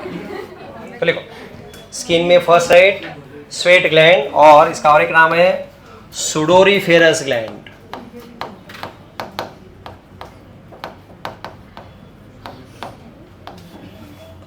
स्वेट ग्लैंड का दूसरा नाम सुडोरीफेरस.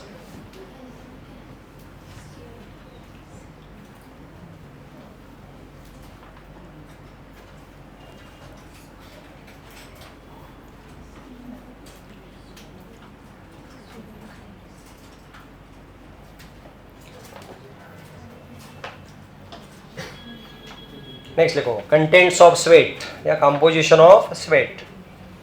स्वेट में क्या प्रेजेंट है?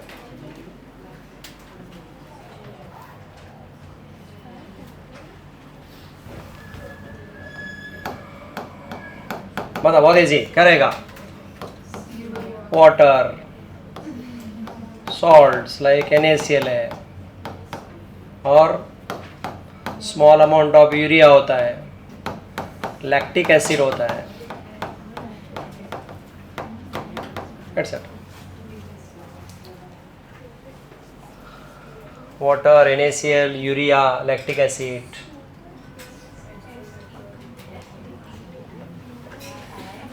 These are the contents of sweat.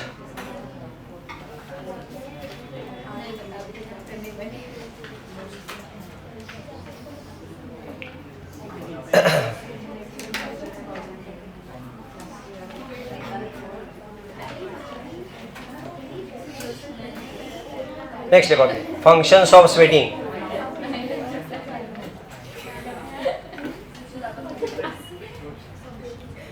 Next point, functions of sweating. Yeah, sweat. ये तो जनरल नॉलेज है. ये सबसे मेन फंक्शन क्या है स्वेटिंग का? नहीं, मेन टेम्परेचर, थर्मो रेगुलेशन सबसे मेन फंक्शन. लिखो फर्स्ट फंक्शंस ऑफ स्वेटिंग में first thermo regulation, that is cooling effect.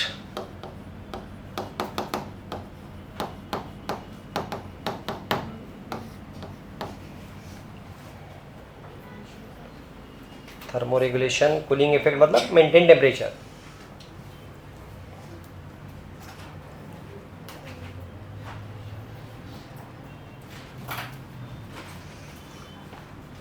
Water और NaCl निकल रहा है तो क्या बोलेंगे? Osmo regulation, second function.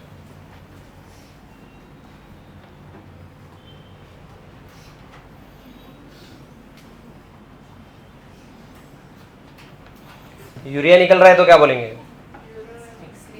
Excretion.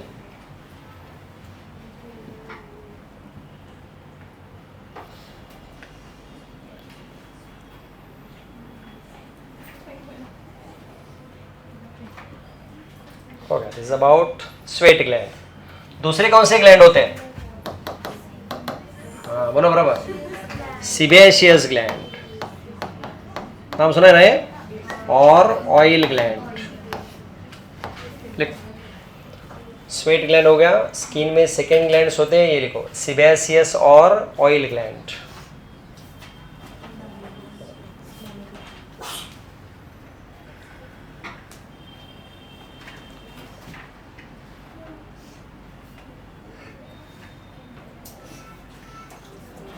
ये कौन सा स्ट्रक्चर है? What is this? Hair follicle और ये हेयर शाफ्ट. तो कहाँ प्रेजेंट है ग्लैंड? अराउंड. लिखो location present around hair follicle.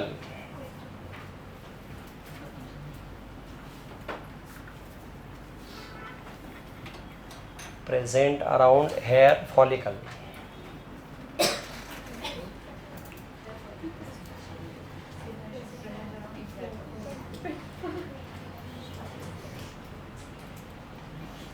and they secrete one oily substance called, what is the name? Sebum. Look, they secrete oily substance called sebum.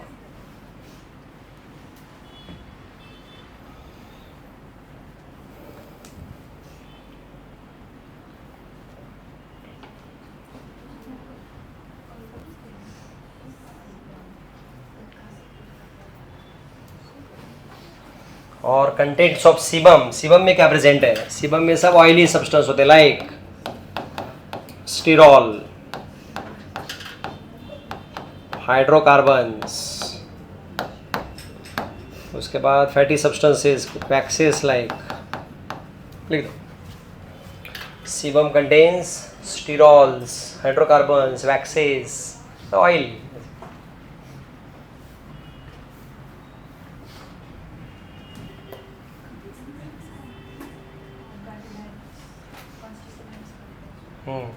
Constituent लिखो, composition लिखो, content, सबका मतलब एक है।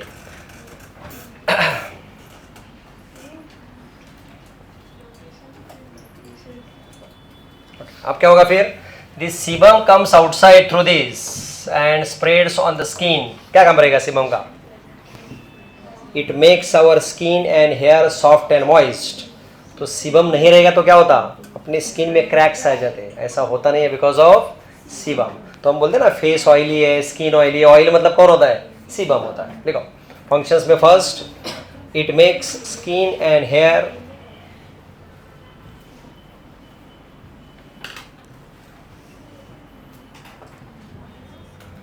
it makes or keeps skin and hair soft and moist.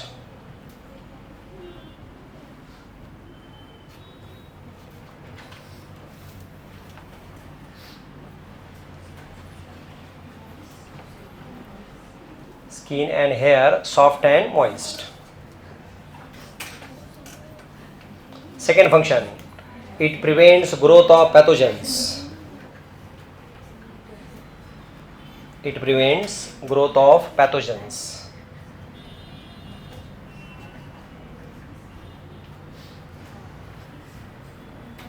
क्या मतलब रहेगा इसका? ये लाइन का मतलब अपने स्किन के ऊपर पैथोजेंस की ग्रोथ नहीं होती बिकॉज ऑफ सीबम। और थर्ड, अपनी स्किन से वाटर खाली स्वेट के फॉर्म में निकलता है, बाकी कहां से भी वाटर नहीं जा सकता बाहर, क्योंकि उसके ऊपर कौन है? ऑयली कोटिंग है। तो क्या करेगा? It prevents evaporation of water. देखो third, it prevents evaporation of water from the skin.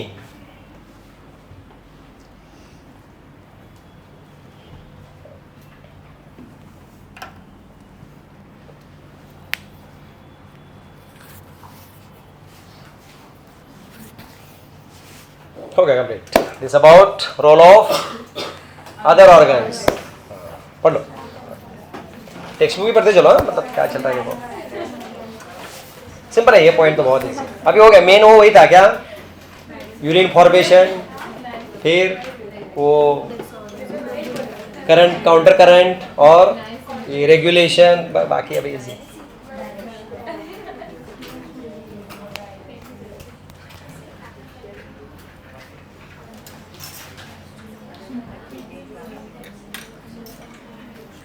अपना मालूम है ना नेक्स्ट अगस्त तक वगैरह सब पोर्शन खत्म हो जाता है, 11, 12 सभी नेक्स्ट अगस्त तक, नेक्स्ट ईयर से सब। हाँ, तो आपको ऑलमोस्ट कितने मंथ्स मिलते हैं? ऑलमोस्ट नियर अबाउट अगस्त के बाद देखो ना कितना, 9 मंथ्स मिलते हैं। तो आप लोग गुड न्यूज़ दे सकते हैं। अच्छा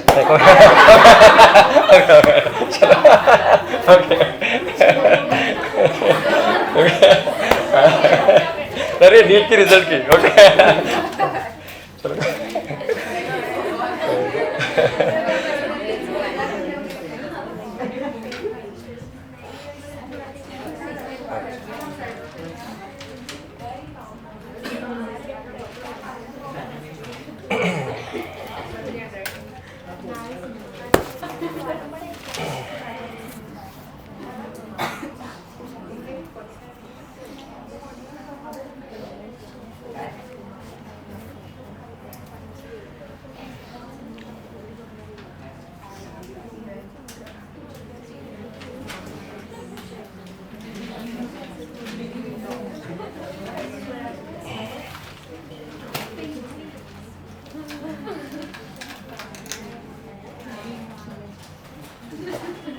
आप लोगों से हम रिजल्ट एक्सपेक्ट कर रहे हैं। अभी तो करंट बैच जो 12th में कुछ भरोसा नहीं अभी उनका, वो जरा ऐसे ही थोड़ा तो इतना नहीं है ज़्यादा। अभी जो करंट 12th की बैच है वो ज़रा सही है।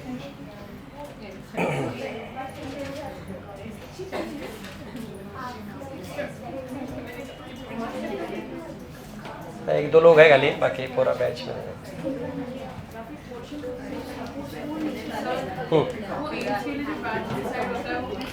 हाँ, वो आपके मार्क्स के ऊपर, मतलब बाद में जो आपके एग्जाम्स होते हैं थोड़े,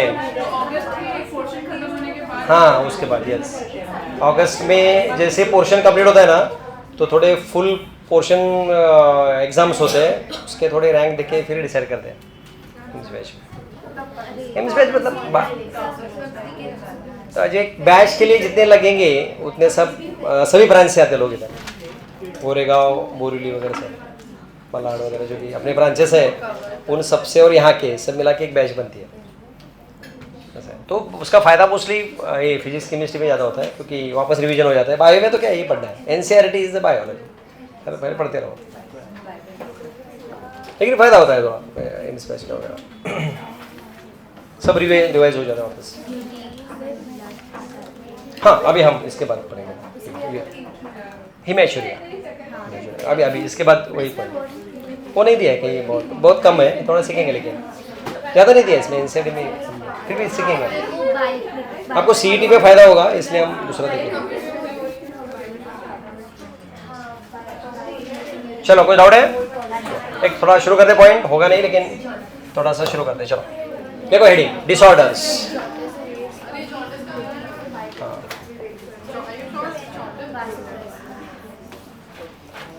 डिसऑर्डर्स मतलब डिजीज, किडनी रिलेटेड डिजीज देखने वाले हैं।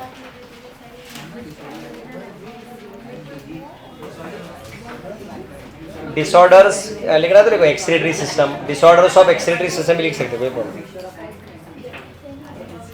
और इसमें फर्स्ट हम स्टडी करेंगे इंपॉर्टेंट, जो बहुत बार आपने नाम सुना है,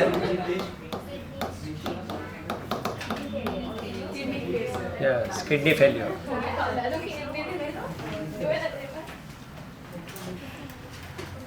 या उसको रीनल फेलियर भी बोलते हैं।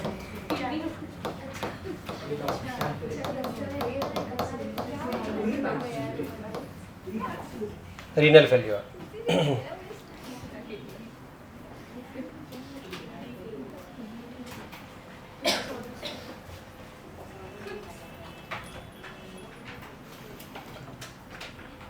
What is kidney failure? All nephrons becomes non-functional or get damaged. तो क्या होगा? आप सोचना है सबको, what will the symptom of kidney failure? सोच के बताओ। हाँ, बिंदास, कोई बात नहीं। सिम्टम मतलब पेशेंट को प्रॉब्लम क्या होगा? क्या? हाँ, वॉल्यूम ऑफ यूरिन, यस, सबसे मेन यूरिन बनेगा ही नहीं, या बनेगा तो बहुत कम बनेगा। यस, तो फर्स्ट एक एक लिखते हैं। पहले लिखो anuria, symptoms, science and symptoms, ऐसे लिखो चलेगा, science and symptoms. Kidney failure के हम साइंस और सिम्टम्स देख रहे हैं। ये सिंपल है बहुत, मैं आपको समझेगा अच्छे से।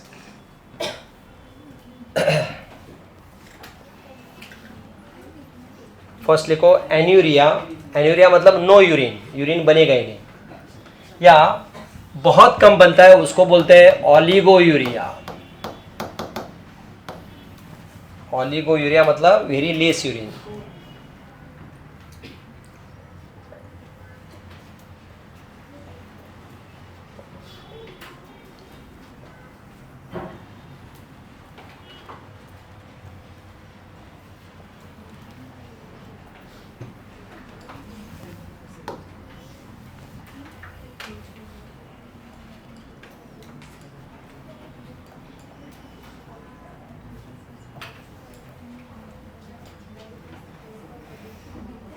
बोलो सेकेंड क्या रहेगा? सिम्टम सोचो अभी, बिंदास, चट्टा नॉलेज है।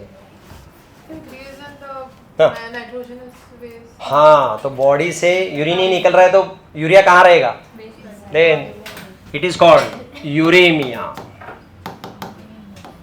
देखो सेकेंड सिम्टम इज symptom या sign whatever, uremia, that is increased blood urea level, increased blood urea level, urea बढ़ता है.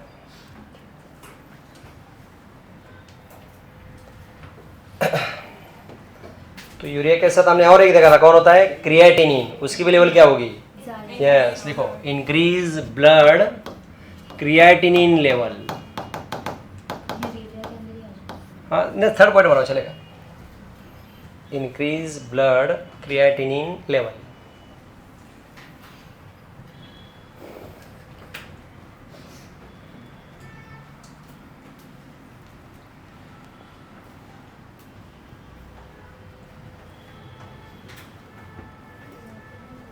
ये बॉडी में बढ़ेंगे और इसे तो डेथ होती है पेशेंट की. ये टॉक्सिक प्रोडक्ट बढ़ते हैं तो क्या होगा, पर्सन कोमा में चला जाता है and then dies.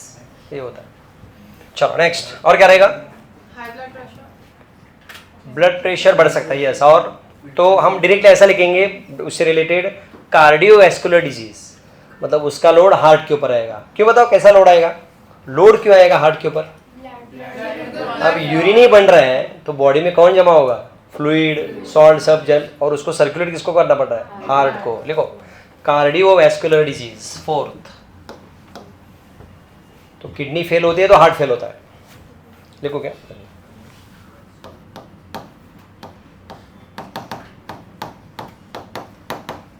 Cardiovascular disease.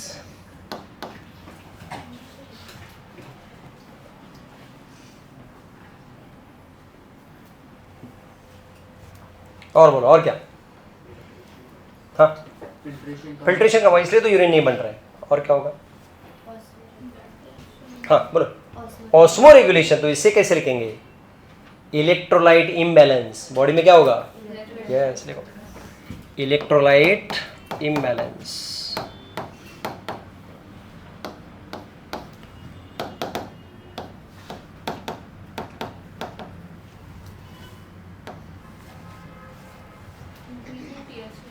PH क्या होगा, अगेन इम्बैलेंस लिखो चलेगा. Yes yes, imbalance in pH.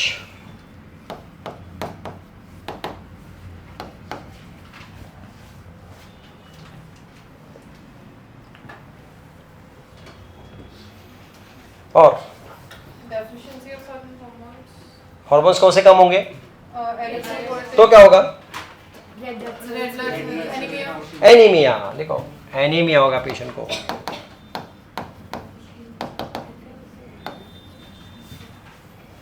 Anaemia होता है.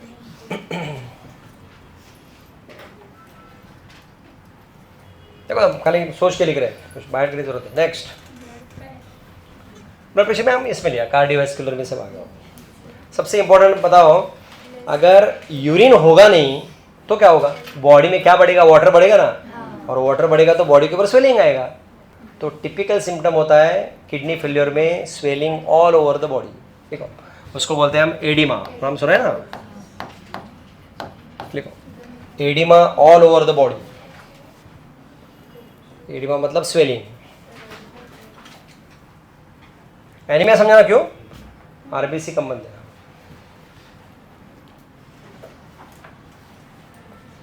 Oedema that is swelling all over the body.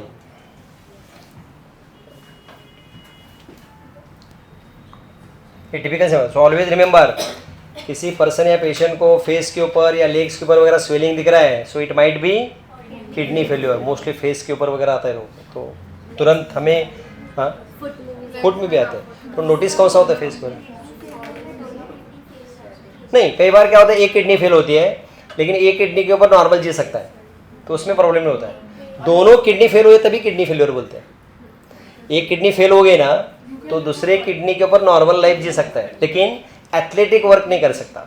मतलब विले पार्ले मैराथन में भागेगा नहीं, मतलब एक किडनी के ऊपर इतना है, नॉर्मल लाइफ जिएगा, एथलेटिक वर्क नहीं. Both yes. ये kidney failure term is use for both kidney failure. Single kidney failure है तो नॉर्मल लाइफ जी सकता है, कोई प्रॉब्लम नहीं होता. दोनों किडनीज, हाँ हाँ हाँ क्या क्या ट्रांसप्लांट, दोनों किडनी फेल हुई है तो उस टाइम हमें ट्रांसप्लांट करना पड़ता है. दोनों किडनीज फेल होंगे तो एक, दोनों तो नहीं दे रहे, एक ही दे रहे, दो मिलते नहीं, एक मिलना मुश्किल है, दो कहाँ से, तो एक किडनी के ऊपर काम चला लेते हैं दोनों किडनी। चलो नेक्स्ट। हाँ जैसे किडनी फेलियर डायग्नोस हो जाता है वैसे किडनी ट्रांसप्लांट करना हाँ पड़ता है, लेकिन प्रॉब्लम वही, मिलती नहीं किडनी। किडनी डोनर देगा कौन kidney? How much time does the person have? क्योंकि कितने हाँ तो हम डायलिसिस करते हैं पेशेंट को। अपने पास किडनी अवेलेबल है नहीं तो पेशेंट को तब तक तो जिंदा रखना है, तो ट्रीटमेंट इज डायलिसिस। तो हम बाद में पढ़ने वाले, इसके बाद का पॉइंट ट्रीटमेंट है जो डायलिसिस। अभी हम खाली हम सिम्टम, लाइफ लॉन्ग डायलिसिस के ऊपर लाइफ लॉन्ग जी सकता है वही, मतलब एवरेज सब लाइफ से तो नहीं रहेगा। अदर वर्ड्स में ऐसे है, जब तक उस पेशेंट को जिंदा रखना है तब तक हमें डायलिसिस करना पड़ेगा ऐसे। हाँ तो उसको कॉम्प्लिकेशंस या बाकी जो है उसका लाइफ हम बता नहीं सकते, लेकिन जब तक जिंदा रखना है तब तक डायलिसिस करते। क्या नेक्स्ट पॉइंट नहीं, इसके बाद कर वो डिटेल है पूरा। सुनो, dialysis we are explaining in detail. Next, water retention समझो, यूरिन नहीं हो रहा है तो वाटर कहाँ जाएगा? वो पर्सन जो ले रहा है वाटर वो कहाँ जाएगा? पूरे बॉडी में एक्यूमुलेट होगा।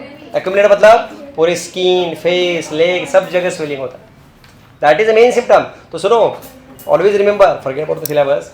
किसी पर्सन को अगर फेशियल स्वेलिंग आता है या घर पे फैमिली मेंबर रिलेटिव्स, तो फेशियल स्वेलिंग है, देन कंसल्ट डॉक्टर तुरंत, otherwise that might be kidney failure. तो फेशियल स्वेलिंग नोटिस तो वही होता है ना तुरंत, तो वो आ रहा है तो it might be the symptom of kidney failure. तो कंसल्ट डॉक्टर, फिर डॉक्टर डिसाइड करेंगे वो किससे हुआ है, क्या हुआ है। तो ये बेसिक चीज़ है, इसलिए चैप्टर डाले। चलो हाँ, व्हाट लीड्स टू रीजंस ना, इसके बाद देखेंगे। पहले हम सिम्टम सीख रहे हैं, उसके बाद सुनो इसमें क्या बाकी है, ये सिम्टम्स है, उसके बाद कॉजेज ऑफ किडनी फेलियर, उसके बाद प्रिकॉशन या ट्रीटमेंट, वो बाद में। चलो नेक्स्ट लेक्चर में, ओके। चलो थैंक यू।